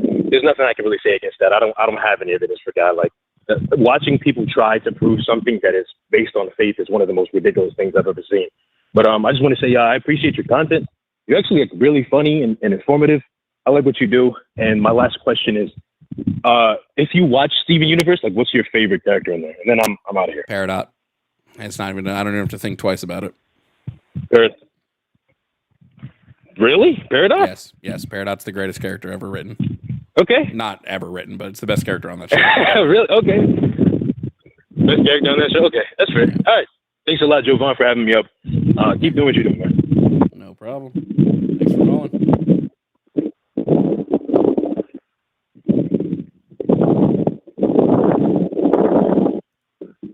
Okay. Whew, that was tough on the ears. I just think Peridot has the best character arc in the show. Seconded only probably by Amethyst. But I think Peridot has the best character arc. And Peridot's turn isn't a quick one. Peridot was like a presence for so long. So Peridot's like turn to all of a sudden being good is not as jarring as like when the diamonds in one episode are good and all of a sudden, where the diamonds are all of a sudden like, oh shit, we fucked up. I know that we were space fascists, but now we've changed. Peridot's actually had like an arc to grow. You spent time with her, watching her learn and grow. That's why I think Peridot is. Least favorite character? Fucking Ronaldo. If I have to watch a Ronaldo episode, I'll blow my brains out. I skip Ronaldo. I skip every Ronaldo episode. The only one that I'll watch is the one where Fish Stew Pizza and Fryman's are at war. Every other episode with Ronaldo, I'm not fucking watching. I'm not watching it. I hate Ronaldo. I hate him so much. Ronaldo and Kevin are the only two characters in that show I can't stand. And I hate Ronaldo more than Kevin, and so that should tell you something. Fucking piece of shit, Ronaldo. Like, he's never good. He never gets better. Lars gets better. Lars starts pretty terrible and then becomes better. Ronaldo is never redeemed. Anyway, Max is calling back. So we're going to go back to Max and bring Max back up. Max, are you there? Okay, hold on. Can you hear me now? I can now, yeah. Hello? Hello. Okay. All right. Just like that commercial. All right. Max. Can I get your age and pronouns, please? Yeah, I'm 22, and I guess he, him, right? Yeah, he, him. Okay. And Max, what topic were you calling in to debate about? Well, I thought at first, I'm gonna be honest, I'm not really familiar with the content all like that. I just scrolled by. I thought this would be kind of like fun, so I thought I'd just call it and see what happens. Didn't expect to get on at all, but I saw the Charlie Kirk one. I thought that was a recent event that happened that still fresh in everybody's mind. So maybe it could be that one. Okay. What about the Charlie Kirk thing? I don't know. What was the prompt again? What was the thing? It was the right's hypocrisy over Charlie Kirk's death. That wasn't that it? Yeah, I think the right has been super hypocritical. I think it's an embarrassment how hypocritical they've been, but I think it's pretty par for the course for like the conservative parties. Okay. All right. I'm not really familiar with your viewpoints or anything like that. So I just want to ask, if it's okay, what makes it hypocritical, how they're feeling and everything. Because the right decries that the left is a party of violence, when most political violence that happens in the country is done by the political right. They decry that the left doesn't admonish violence, when the left is pretty staunchly against violence and demolishes it every time it happens. They say that the left is a party that incites violence, when the right as a political ideology does nothing but incite violence, and they look up to someone who does nothing but incite violence. They say the left shouldn't joke when violent things happen, but they consistently joke when violent things happen to people on the left. So I think it's just blatant hypocrisy. They also claim to be free speech absolutists, but then get their knickers in a twist when the left says anything that goes against what they like. At least the left doesn't claim to be a free speech absolutist when they get angry at people. I mean, all right, fair enough. You tell them, brother. Preach. I feel you. I mean, I honestly think that it's a little bit on both sides, always the same thing. I feel like no matter what in these situations, it's always going to be a sort of, tit for tat in this. And the good actors will always get pushed down in some way. So all you'll ever see is all the people that are acting outlandish or making super inflammatory statements. But then there are people that genuinely on the right and the left, when things like this happen, they do they see it for what it is, which was, in my opinion, senseless murder that didn't have to happen, despite Charlie's politics and his sayings and various events not being the best, in my opinion. He didn't have to die with what he said. And I've seen a lot of people on the left. Wait, just really quick. I don't think we can ever both sides of this issue. Okay. When the right specifically voted in a guy who said that who literally posted a picture of him dropping napalm bombs on Chicago. I don't think it's even remotely similar. I think you don't. There are differences in the way the right and left just speak in general. And when I say the right and left, I'm not talking about private citizens. I don't really give a shit what private citizens do. I'm mostly talking about political figures or news pundits or things like that. So there's such a difference between I'm not there's a difference. I don't like the man, but there's a gross difference between the way Joe Biden talks and the way Donald Trump talks. Joe Biden will say, "Hey, this group is bad. We should fight them," but will very clearly mean fight in the polls. Where Donald Trump will say, "No, beat them up." He literally just said today that he wishes he wishes that ICE and the National Guard could punch protesters in the face. I it's not even comparable. I mean, I ain't research all this on my end. Like I said, I was coming in here more for a good time, good conversation. So I ain't research all this on my end. I'm not going to say that you're lying because I can't be 100% sure until I actually find out the facts for myself. So I'm going to take at this point in the conversation, I'm going to take what you're saying as just something that's, layered in truth. I'm not going to say that you're trying to be malicious or anything like that. I will say on my end, I do see a lot of crazy things being said by left-wing politicians and people like that. And they have allowed a lot of crazy things, especially within like the last 4 years to happen that have been really, really like not good. And even before that, when they weren't in like the major house position of power, they were still on the, sidelines encouraging things that were being done. And my most recent memory from when like I was graduating high school, it was like the whole Chaz thing where they took that like autonomous zone thing, and there was like I'm pretty sure a couple of murders, a couple of instances of like, grape or whatever, because I don't want to get you, Joe in trouble. So, like it was a really bad thing going on down there. And I remember a lot of left-wing politicians not really condemning what was going on and encouraging people. Like off the top of my head, I couldn't give you a name, but it was pretty prominent people that weren't trying to fight against it, which I thought was a really bad show of, like how they handle situations like this, how they've been handling them going forward too. I feel like it's been kind of bad, but that's all just from my subjective opinion. But I agree with you. The right wing, they do a lot of crazy shit that I'm not really cool with. And I'm not a Democrat. I'm not a Republican. But, I try and think that, like there's something to be had on both sides. And with this issue, I definitely feel like that, too. Like there were a lot of left wing people came out condemning the murder. And there were a lot of left wing people. I don't see where both sides is coming from. Right. Like, there's a difference between not condemning something that happens and openly calling for violence, right?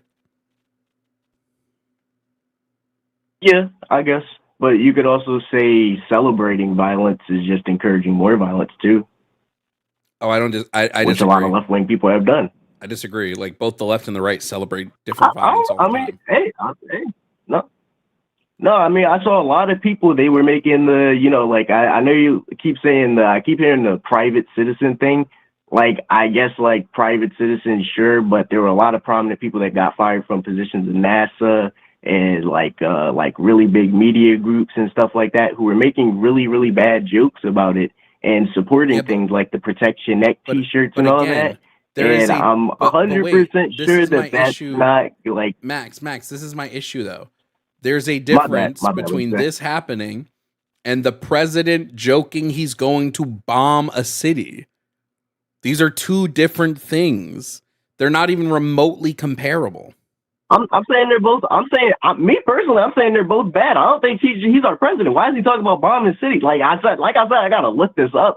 This is why I say the right is, at least the left is not being hypocritical about it. I'm saying that Charlie Kirk's celebration of the murder and everything is also bad. The left isn't sitting here going, I'm going to joke about Charlie Kirk's murder, but also like the right should tone down the violence, right? I don't know. I just feel like when we look at the right and the political right is going, the violence is coming from the left. The left is this party of violence. We need to go at war with the left and get rid of the left.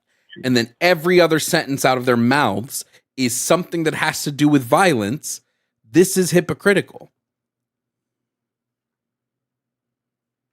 But to say the left doesn't support or at the very least say violent things in themselves is just crazy. They both do it. I mean, everybody does it. I've never said the left doesn't say violent things. I think that part personally, I think is like some purity, like Max, kind of thing. It's like no, they say crazy stuff. Doesn't say violent stuff. I've never once said this. I've said that when we look at prominent political figures, the left's prominent political figures don't endorse violence like the rights do.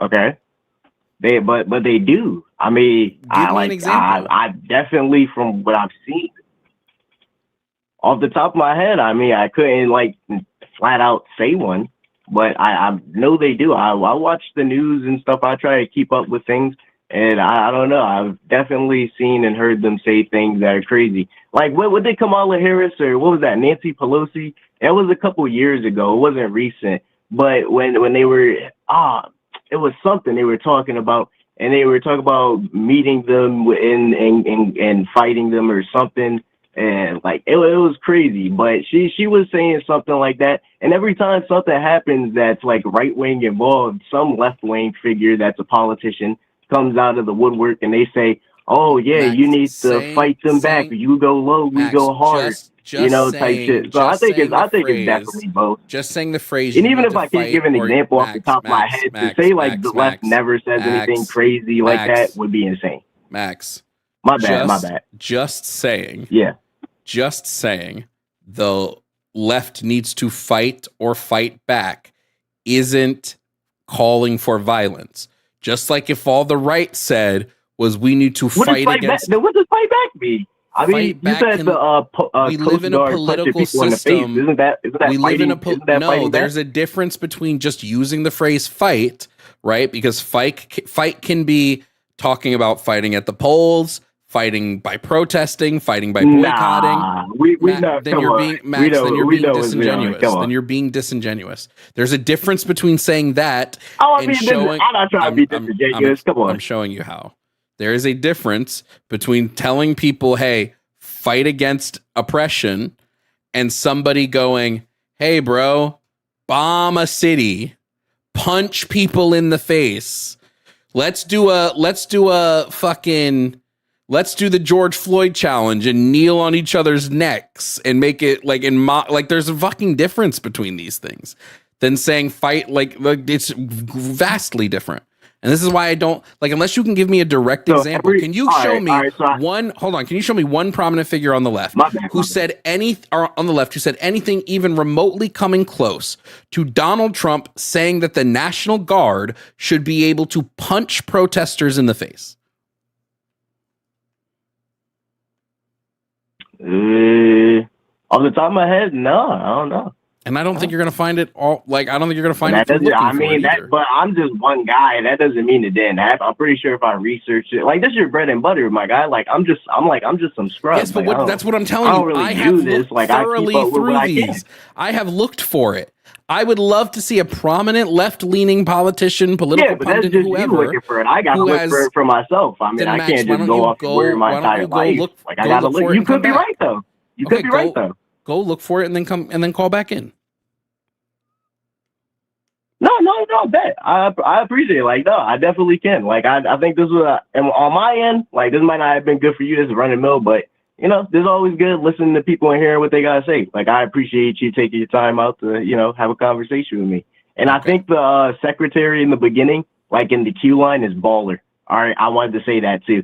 That is so dope. I was like, yo, that's basically having a fish tank, like in your like living room. Like one of those Shark Tanks, like Scarface and shit, like that. I was like, yo, baller. But anyway, my bad, my good. You know, appreciate it, my G. You have a good one. All right, you too.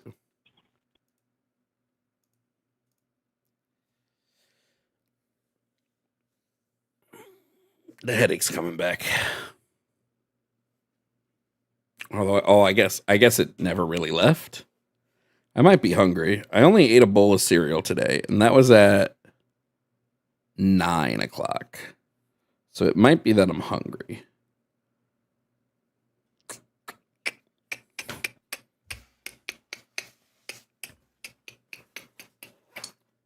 My blood sugar could also be spiking, so let me check that real quick.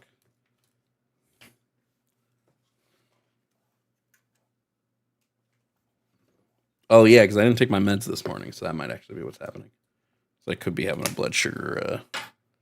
It's not from these. These are zero sugar. At least those aren't what's doing it. Well, although, what's the carbs? I still got a decent amount of carbs.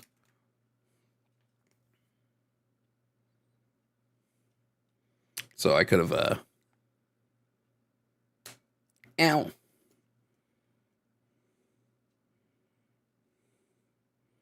Oh, come on.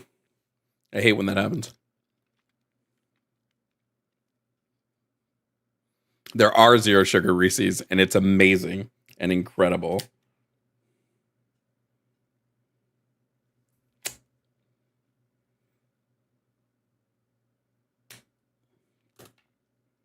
There we go. Prick yourself before you prick yourself.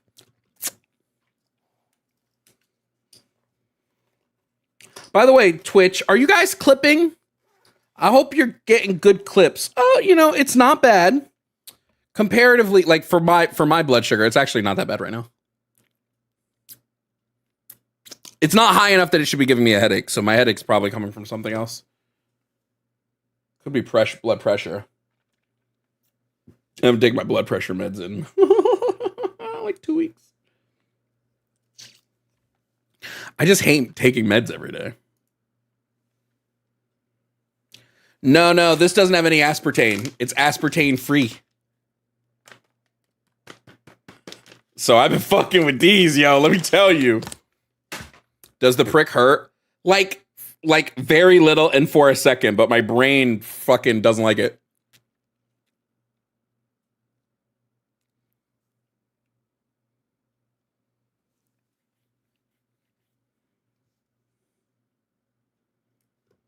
It could also be from staring at a computer all day. Like staring at a computer, lack of sleep.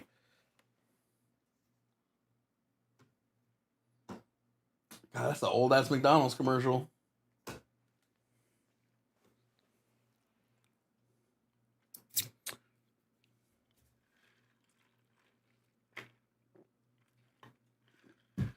Okay. We're going to bring in the next caller.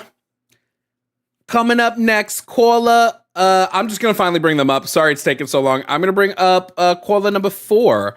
Caller number 4, you're on with Jovan. Can I just ask if you're here to debate?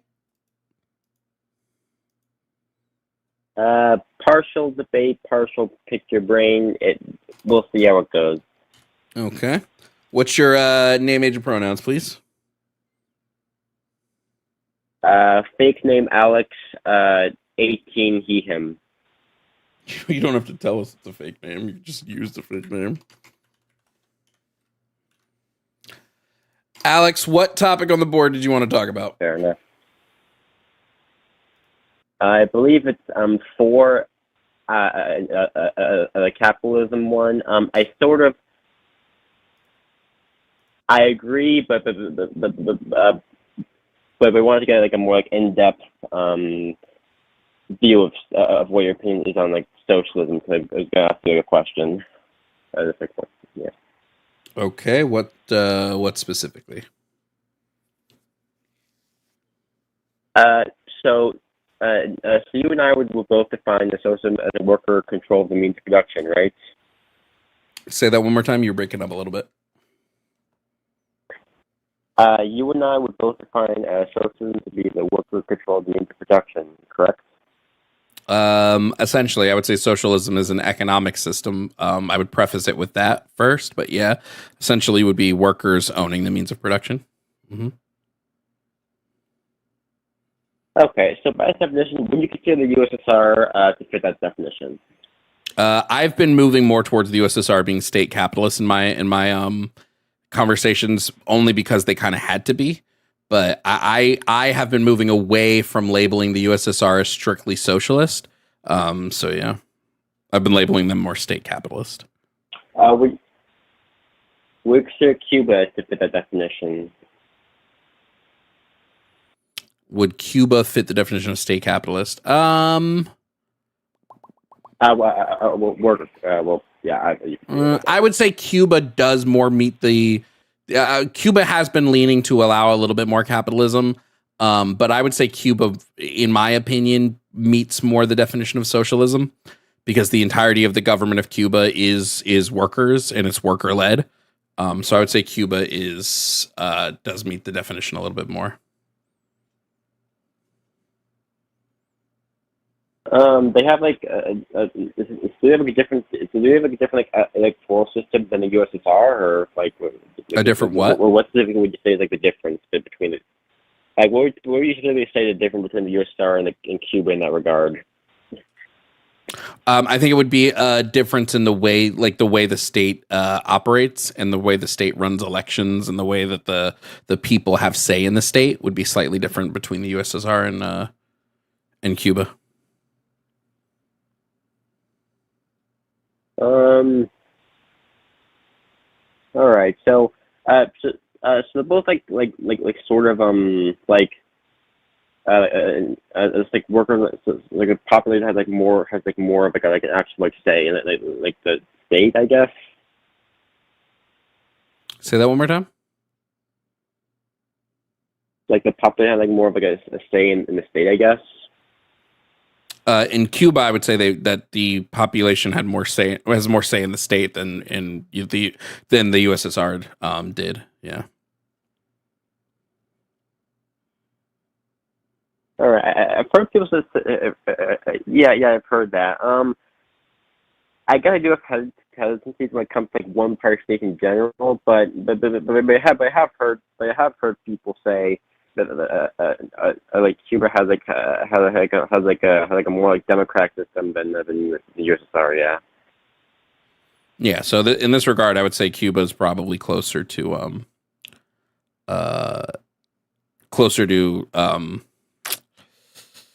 words closer to like socialist than the USSR would be.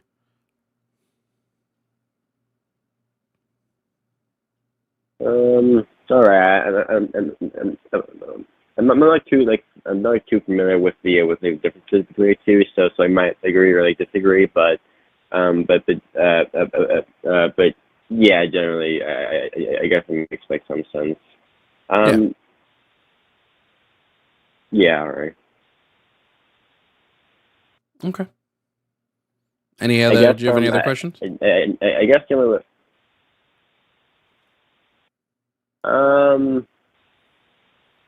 I feel bad. You waited for an hour for a 3-minute conversation. I guess I just I guess you generally prefer like the system of like Yugoslavia, like the system of Yugoslavia, because like they were they did have like a more like direct form of worker control, but yeah, I guess I wouldn't know enough about Yugoslavia to make like make a determination about any of their. I don't know enough about them. Yeah. I guess I do just have like hesitancy when it comes to like one power station in general, but I have heard like some people say that like Cuba has like a more robust system. So yeah. All right. Well, it was probably well, yeah. All right. No, yeah. Thank you, Alex, for calling in. All right. Well, have a good day. You too. Bye. Hey, chat. Can you remind? First of all, I'm closing the call-in line, so you're good, Pillow. I'm gonna close the call-in lines now. We'll take the last caller. Chat, can you remind me what game we're playing? We're not doing bingo because we didn't get to bingo. But can you remind me what game we're playing after stream? Well, after debate.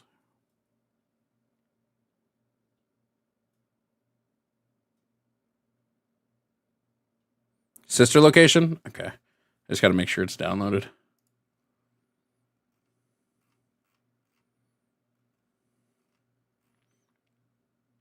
Sister location. God, I don't think I've touched sister location since the last time I played this game, which would have been when it came out. So that'll be interesting. How long does it take to beat sister location? Doesn't take too long, right?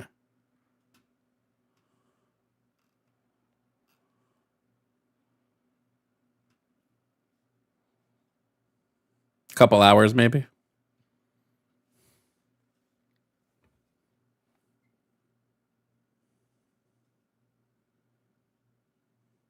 Okay. We're going to bring in the last caller. This is caller number 8. So caller number 8, come on down. Hello, are you here to debate? Yes, I am. Howdy doody. All right. Can I just get your name, age, and pronouns, please? Dakota, 23, and it's he, him. Dakota, 23, he, him. Okay. Okay, Dakota, what topic on the board did you want to talk about? It was, I believe, it was topic number 2. Okay. Gender affirmation for minors. No problem. All right, Dakota. Topic number 2. Sure thing, Dakota. Can you tell me what you think? Do you think minors should not be receiving gender affirming care? I think that there are some forms of gender affirmation care that could exist and not be harmful for, the rest of other people and for the children themselves. I think that gender affirmation care strictly needs to stay away from medical procedures or any sort of medical intervention unless it is a situation that is altering the production of that kid's life. What do you mean by that? Mainly focusing on aspects like the children's resilience to their surroundings and how they grow, so they can grow up and not be vulnerable to certain risk factors in their life. So hold on, I'm a little confused by what you mean here. When we talk about gender affirming care, do you believe children should be able to access social gender affirming care at whatever age their parents believe that they should? What do you mean by social? So this would be things like change in clothes, change in hairstyle, change in name, change in pronouns. Do you believe these things? Do you believe that for instance, a trans girl should be able to present as a girl? So I don't see why not. That kind of stuff, as far as implementing their views on social and what they do, that I feel like that's totally up to one's right. I wouldn't say that's something I would agree with, but I think that if there was a compromise, because, there has to be a level of compromise between people that agree and disagree with this kind of thing, because most people take a stance. They're either this, they're either that. There's not a lot of in between when it comes to, when you bring up gender affirmation, but there's so much linked to it, such as like medically what's involved.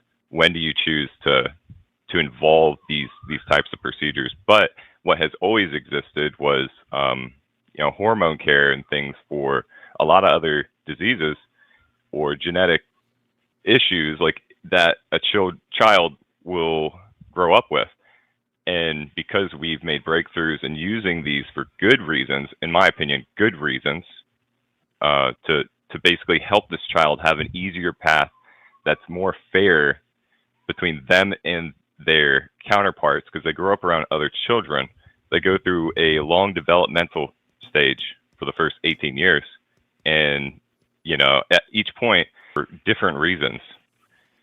And so, okay. So just really quickly, I want to just touch on, I just really want to touch on the medical side here then. What you're saying, the medical side, they should not be able to receive. What is the harms that come with them receiving this medical affirming care? Like what specifically? Potentially stunting them, especially with the lack of research. What are you going to do? Test on kids? But the thing is, I disagree. I disagree. Like where are you seeing that it stunts growth? Well, are you talking physical growth or like emotional medical? Like, resilience? Wait, really quickly. Are you talking physical growth or are you talking everything that has to do with a child's resilience growing up? What do you mean when you say resilience? And I can send you. So resilience, it focuses on a bunch of things. Basically, risks would include things like trauma, neglect, poverty, natural disaster, war, and adverse childhood experiences. Things like that. And so, whenever. So you're saying, I just want to make sure I know what you're saying. You're saying that if we allow children medical affirming care, that this is going to decrease their resilience to deal with trauma, neglect, poverty, war, and adverse childhood experiences. Well, those are kind of those are challenges, like potential risks I was naming off the risks, but okay, but I just want to boil down, because this is what I'm saying. You're saying that medical affirming care specifically decreases a child's resilience, and so I'm asking what that means. What is resilience? Well, resilience is okay. So when you're thinking about resilience, there's studies that go into the resilience of children as they're developing. That resilience, it encompasses a lot of factors. When you're focusing on resilience from a growing child, they're going to have differences in the way they respond to things based on how they grew up. We kind of encompass this to how they grew up, and that's going to affect how they progress through their life, how they look at things, how they react to physical situations in life, how they respond to challenges. And I personally feel like, changing the way a child is raised from the natural order of things, the more we pull away from nature, the more we try I just feel like my issue here, Dakota, is I just feel like you're saying a lot of buzzwords and not clarifying anything, right? Because one, I don't think natural orders exist. That biology just doesn't work that way. But I think natural selection did exist. Natural selection and natural orders are two different things. So Well, natural what do you think selection, happened in sure. Natural selection, Natural selection specifically, natural selection, quite literally, is the concept that things that went against the natural order and mutations led to species being able to survive while other species didn't. Natural selection completely defeats the idea of some natural order. Well, exactly. Natural order is okay, so when you say natural order, let me just kind of get back on track here. So when I talk about natural selection, I'm basically referring to, when humans start getting to the point where things start changing and it's not a natural order of things, we've started creating, a ton of things that have made life easier for us, no lie. And so it's kind of taken us away from this natural way of living. And I think that we should strive to be as closely related to that. Wait, why is that natural? Why is that natural way of living better? Why is that the way we should be living? Because it's been proven that nature over nurturing builds resilience in our children and makes them proven with what? Can you present me evidence on that? I can give you a work site. I have I can send you the articles, but it's a big read.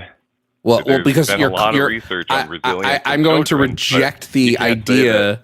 I'm going to reject the idea that, as a consensus in science, that nature helps more than nurture. First of all, I don't even know what you mean when you're saying this. You're being very tough love has been proven to not work comparatively to gentle parenting. So I don't know what you're. And that is why, and I think that is a key factor on why the left doesn't want to listen to the right, is because they disagree with that key factor. That it's not a disagreement. We have tons of evidence to show that gentle parenting works better than tough love, and that tough love. What you're when you say but tough, not with everything. Wait, what? Name me one thing that tough love makes you better in. I think it makes you more functional. By a lot of key aspects. Please be specific. Please be specific. It makes you more on the mental side. When I say, why is this thing better, and you say it makes you more functional, you're just sort of repeating the question again. You're not telling me why. What are the metrics that you're using? Okay. So would you agree that maybe a good example of nature nurture, if my son is learning how to walk and he's falling pretty often, and I'm there to catch him every single time, do you think he's going to learn to walk faster if I nurture him and catch him on every fall, or if I let nature take its course and let him naturally figure out that gravity can cause pain, that he can stand up on his own, and I give him that opportunity out of a tough heart, even though that I want to take care of him, to give them that opportunity to learn. Yeah, faster. I think there's going to be no concrete evidence on your side, but like intuitively, what I would say is if your child falls and in the process of falling gets hurt, they're going to be more hesitant to get up and try again than if they fall and you catch them and you support them. You go, okay, let's try that again. They're going to be more willing to try again because they didn't just get hurt. But unless you can provide me some evidence for your claim here that like not letting your kid fall is better. I honestly would suggest to read this article and multiple articles about child resilience and how they develop. But also, I think that the fact that we look at this in two different ways is the reason why we really, as two sides, can't agree. Because I do believe that there are certain things where children do need to be nurtured more, and there are children that are abandoned, and they need a working household and a working set of parents. But there are times that tough love is the only way, and I think.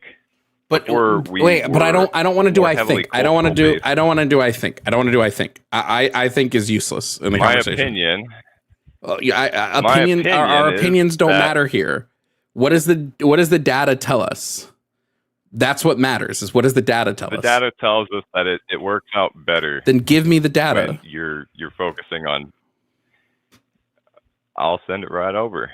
Just tell me the name of it. It's from the National Library of Medicine, PMC.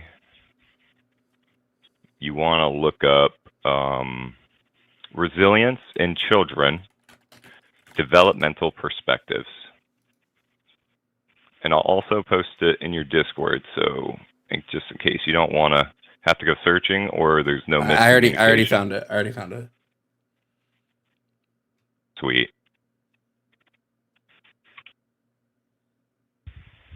But I do think that this is why there's a lot of difference of opinion and why we end up thinking two separate and opposite opinions. And there's a lot of people that get too worked up and they think everything's black and white, and it's not. I do think that there needs to be some sort of conclusion and compromise for children that are going through something where they need gender affirmation. I mean, just looking at what you sent me on its core, it completely disagrees with you.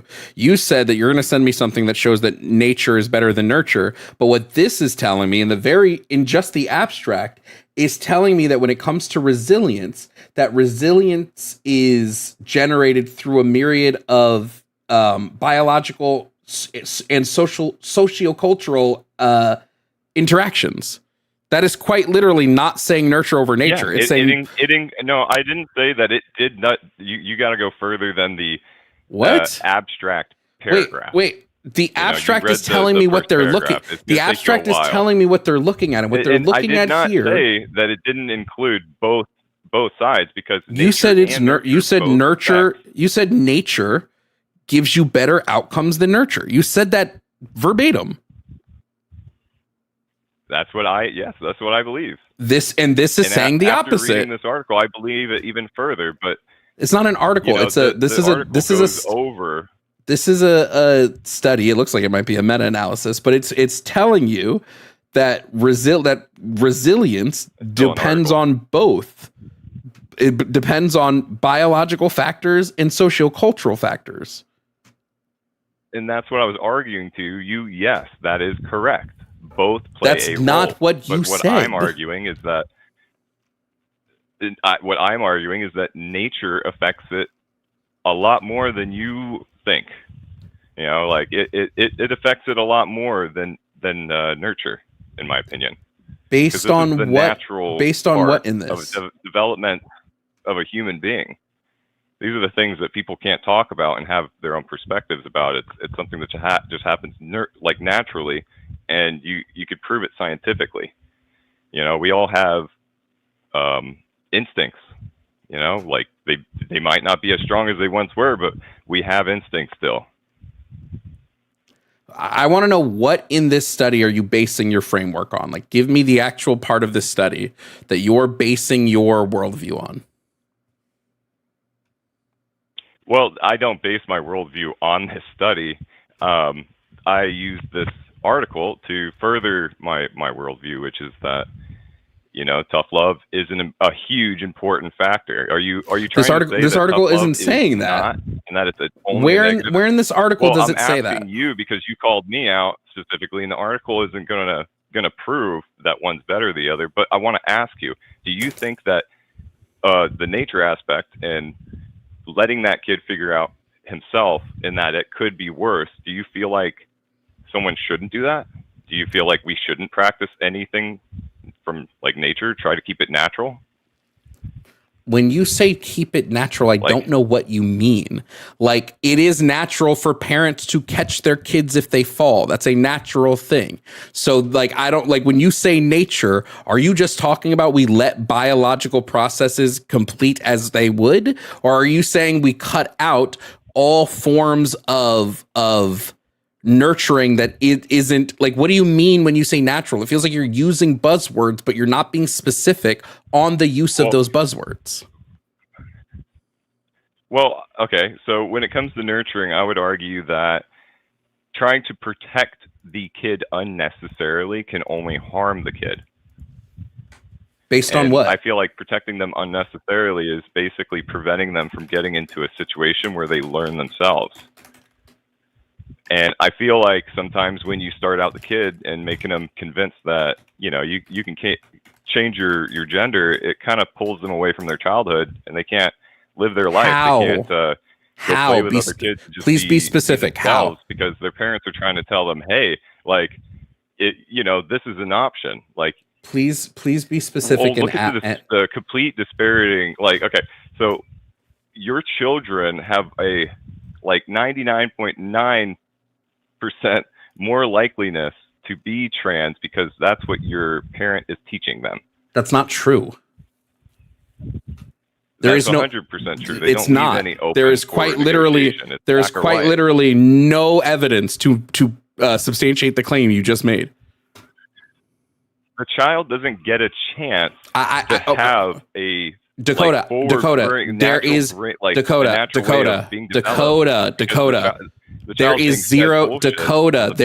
zero evidence to substantiate the figure you just said. Zero.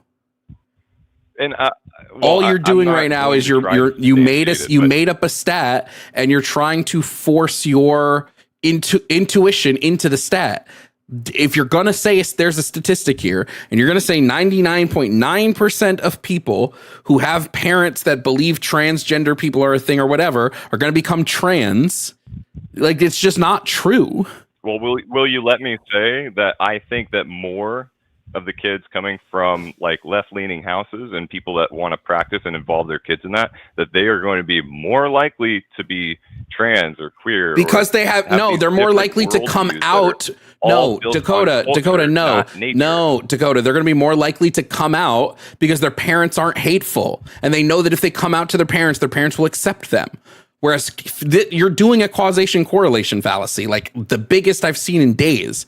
You're saying, you're like, the reason why you typically see more kids who are part of the LGBTQ in left-leaning households is because their parents aren't bigots. Their parents aren't talking about every day while they walk around the house how much the trans people or trans ideology is ruining the country. You don't see them making jokes calling trans people slurs or all of this. So because they're more accepting and because they're more willing to support their kids are more likely to come out. You have no evidence to show, none whatsoever. I don't think you can really say that. You want to bet? Even. Like, you want to bet? Your evidence with? Where's your evidence that our households? I'm gonna say our households. You're making the claim. You are making the claim. Yes, I countered your claim. I don't have to put evidence to counter your claim if you've not put any evidence to support your claim. Right? Oh, but I do. Yes, because you made the claim. Oh, if you assert a claim and you are asserting a positive position and you're saying, I believe that households who are more left leaning create trans kids, you have to substantiate that, because because when we look at like I think that's common sense. I don't care about common sense. I don't do common sense in a debate. If I have a group of 100 people and those people wait, Dakota, if I have a group of 100 people and those people are all stupid, Dakota, if I have a group of 100 people and those people are all stupid, the common sense of that group is going to be stupid. So I don't care about common sense. I want actual data of your claim. If you're made the same claim, though. Dakota, you just made the same claim I made. Dakota, what's happening right now is because the same thing that you just said. Yes, I'm disagreeing with your assertion. So if you want your assertion to be true, prove that. Provide evidence. I do think it's common sense. Like, I truthfully believe it. You can criticize me for that, but, when you have certain things being taught, look at it from your perspective and Christians raising their children. What does that have to do with anything? Do you think that a child grown in a Christian household has even a 1% higher chance of being Christian? What? That's common sense. Wait, Christian... So I'm honestly using Dakota. This is the worst argument I've heard all day, and I've heard really bad arguments today. Somebody being Christian, you didn't even answer my question. Somebody being Christian is completely different than somebody who's a part of the LGBT community, right? Somebody who's being Christian, you're not born a Christian. How? You're not born Christian, Dakota. Christian is an ideology that you adopt. Born LGBT. That's completely untrue. Okay, prove it, because I disagree. What? You're not born LGBT. Okay. Do you think people decide to be a part of the LGBT community? Yeah. Do you think they grow up and they make that conscious decision? When did you decide to be straight, Dakota? When did you decide to be straight? What age? I don't think I ever made a decision on that. Oh, okay. Do you think gay people decide to be gay? I think they make a choice to pursue their own. That's not what I asked. That's not what I asked. Do they decide to be gay? I don't care about if they're deciding to pursue a partner. Do they decide to be attracted to the same gender? That's what I'm asking you. That's a decision. Do you decide to be attracted to the opposite gender, Dakota? There's probably a lot of instincts that compel me to be attracted to the opposite gender. Dakota, why can't you just answer a question directly? What is so hard about that? I'm answering your fucking question. Directly. I didn't say you weren't answering them. I said answering them directly. That's what I said. I'm just not giving you the answers. No, you're dodging. You are quite literally, if you could dodge a question, you could dodge a ball. Ask the questions again. I think when did you decide to be straight? When did you make that decision? If sexuality is a decision and a choice, when did you decide to be straight, Dakota? Probably the first time I ever wanted to get it on with a woman. Okay, why are you making that decision right now? Why do you decide to be straight right now? What's the reason you've decided to be straight? Because she was real pretty. So you're telling me you were attracted to the opposite gender, and because of that attraction, you're straight. Well, they were instincts. Yeah. So you just had a built-in part of your body. There's just something built into you that is attracted to the opposite gender. It's not something you chose. Did you ever think that maybe that Holy part shit, that's bro. built in? Holy shit, there's no way. Those are instincts. Those are built in. There's but no way. when somebody chooses, to be gay, that's pretty much a decision. I feel like there are qualities that make you naturally want to be heterosexual. There's no way. What are they, Dakota? That's what I believe. I think they're your instincts, I don't care about your belief. Your belief is built on flawed logic. So I don't really care about what you're saying you believe. Well, if you got children, then you know what it feels like, at least. I know what feels like. What it's like to be attracted to a woman. And it brings and up I know. another point. Okay, Like, I got a question for you. Dakota. I don't This one's gonna choose blow to you be. away. I don't choose to be attracted to women. I just am. There's no choice that I'm making. When I look at a penis, I don't feel the same Of way course, about when I look at a exactly. vagina. You proved my point. You're a fucking You moron. proved my point. Yes, You're actually instinct stupid. for heterosexual, but it's a choice when you're Based you're on what? What are you homosexual. basing You're that not off born of? with that Wait, shit. what are you basing You're not that off born of? with any fucking Stop, sexual Dakota, shut the fuck anything. up. What are you basing it off of? That it's a choice for straight people and not a choice for gay people. What are you basing that off of? Well, I'm basing it off of both of our answers being correct as straight men. Saying that our answers are correct is fucking intuition pumping. I don't give a fuck about that. What is the evidence that that straight people don't make a choice but gay people do? Don't intuition pump. Don't preload the argument. Don't load it with fucking a million presuppositions. Just answer the question. Or at birth, in your opinion. Just answer the fucking question, bro. Reword the question, because what is your evidence that straight people don't make a choice, but gay people do make a choice? What's your evidence of this? Okay. So you agreed with me that, heterosexual is really a choice, is instincts that will compel you to want to be straight. There's no Those way. are natural. We can't do anything about them. They're always going to be there. Now, when we're talking about a person deciding to be gay, I honestly believe that didn't ask what you believed. I didn't ask what you believed. Dakota, I didn't ask what you believed. I asked for the evidence that gay people that gay people make a choice. That's what I asked for. I didn't ask what you believe. It's not what I asked. I said, what is the evidence? It doesn't happen at birth. I said, what is the evidence? It definitely doesn't happen at birth. What is the evidence? That's what I want to know. You literally said in the That's what I want to know. LGBT is like you are. I want your evidence. That is I want your evidence. I don't give a shit about any of that. What is the evidence?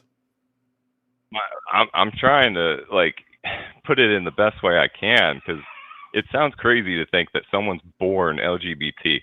My God, bro. I mean, after thinking evidence about is impossible for you, isn't it? I agree with you that there are some natural evidence is impossible for you. Is it impossible for you to present evidence?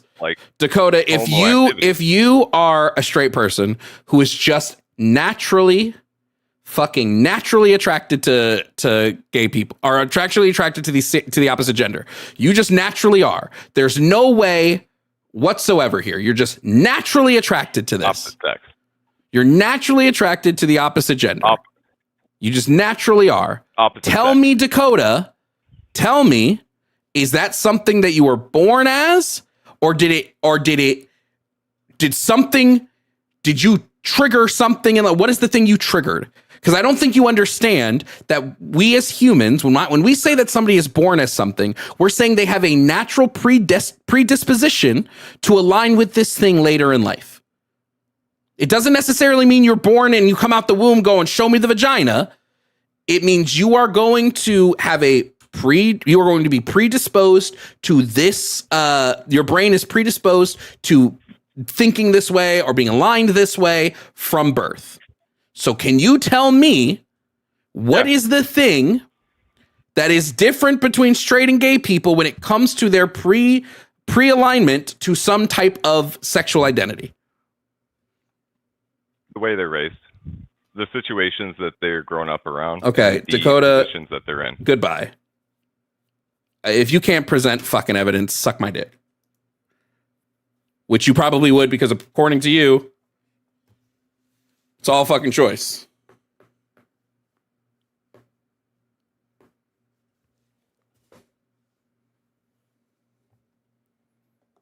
There's no fucking way, bro.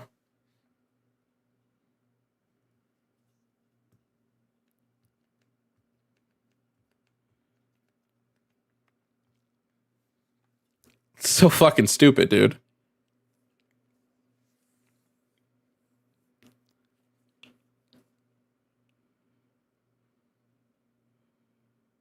By the way, there's tons of studies that show that children are more likely to come out to accepting parents. Tons of them.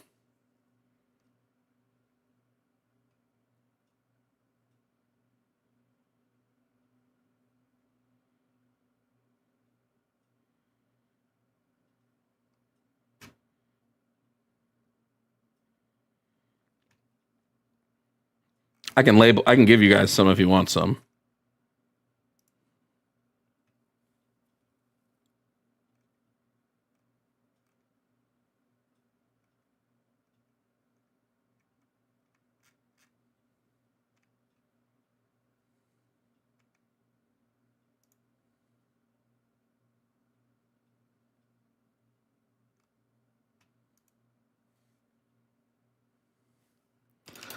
Like, it's so stupid.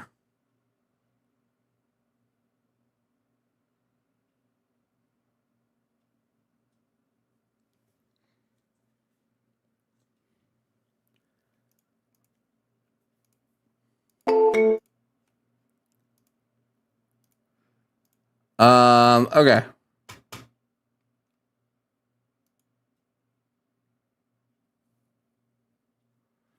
This is how I know that Hustler doesn't listen to me when I talk. So I don't understand why he keeps showing up if he's not going to listen. Doesn't make any sense, you know?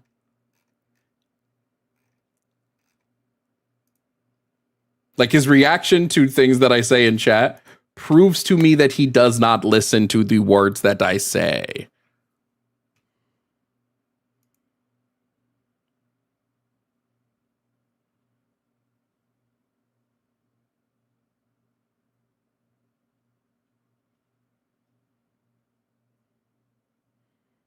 I want to see you in face-to-face in-person debates. If somebody tells me they want me to show up somewhere in face-to-face in-person debate, sure. If they don't, then I can't.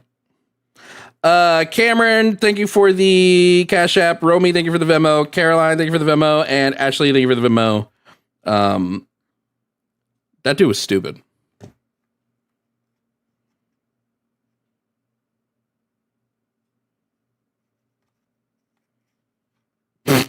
Like, so stupid.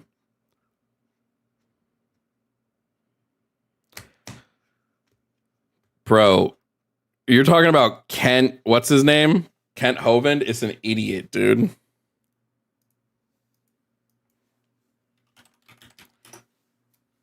Please. This man has never said a correct thing ever.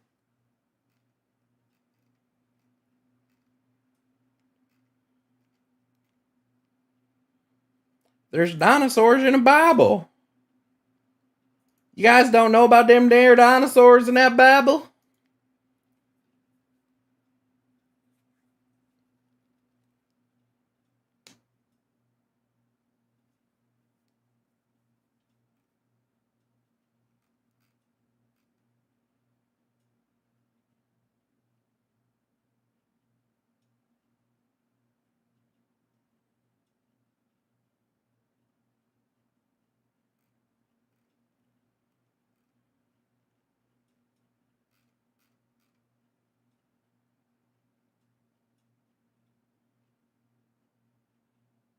Bro, basically every time somebody says they think that being gay is a choice, they're admitting that they have gay thoughts and are ignoring them.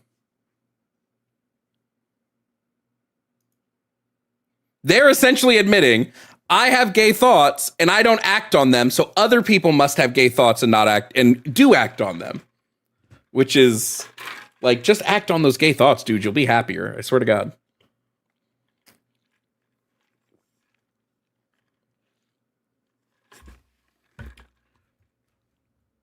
You will be happier.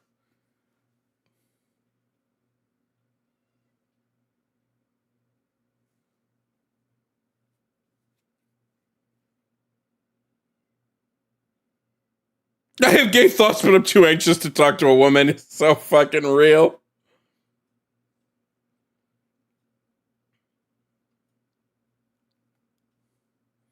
Also, his own study he sent does not say what he said.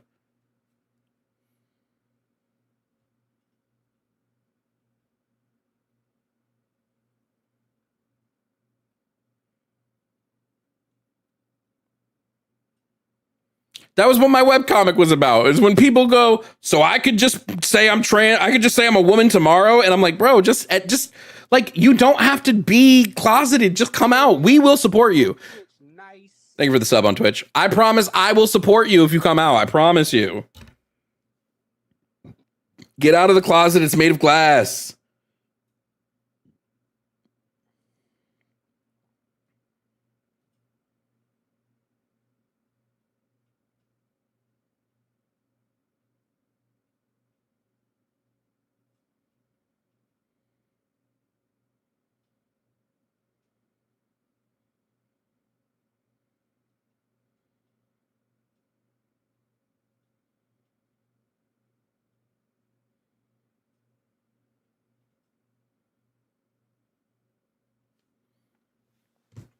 Anyway, I have the hiccups again. Let's see if this shit works the second time. Oh, Jesus Christ. Why do they keep coming back?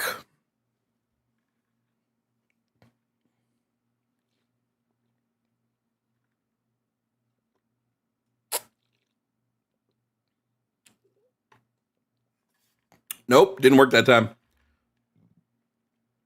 Didn't work. I was lied to. I need a new method. It didn't work.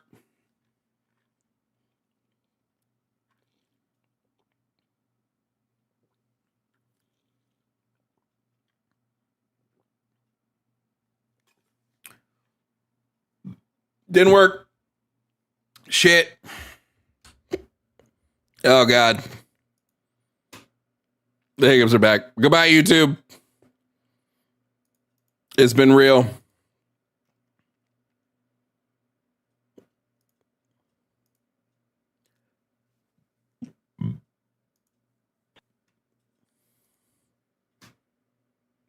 I've done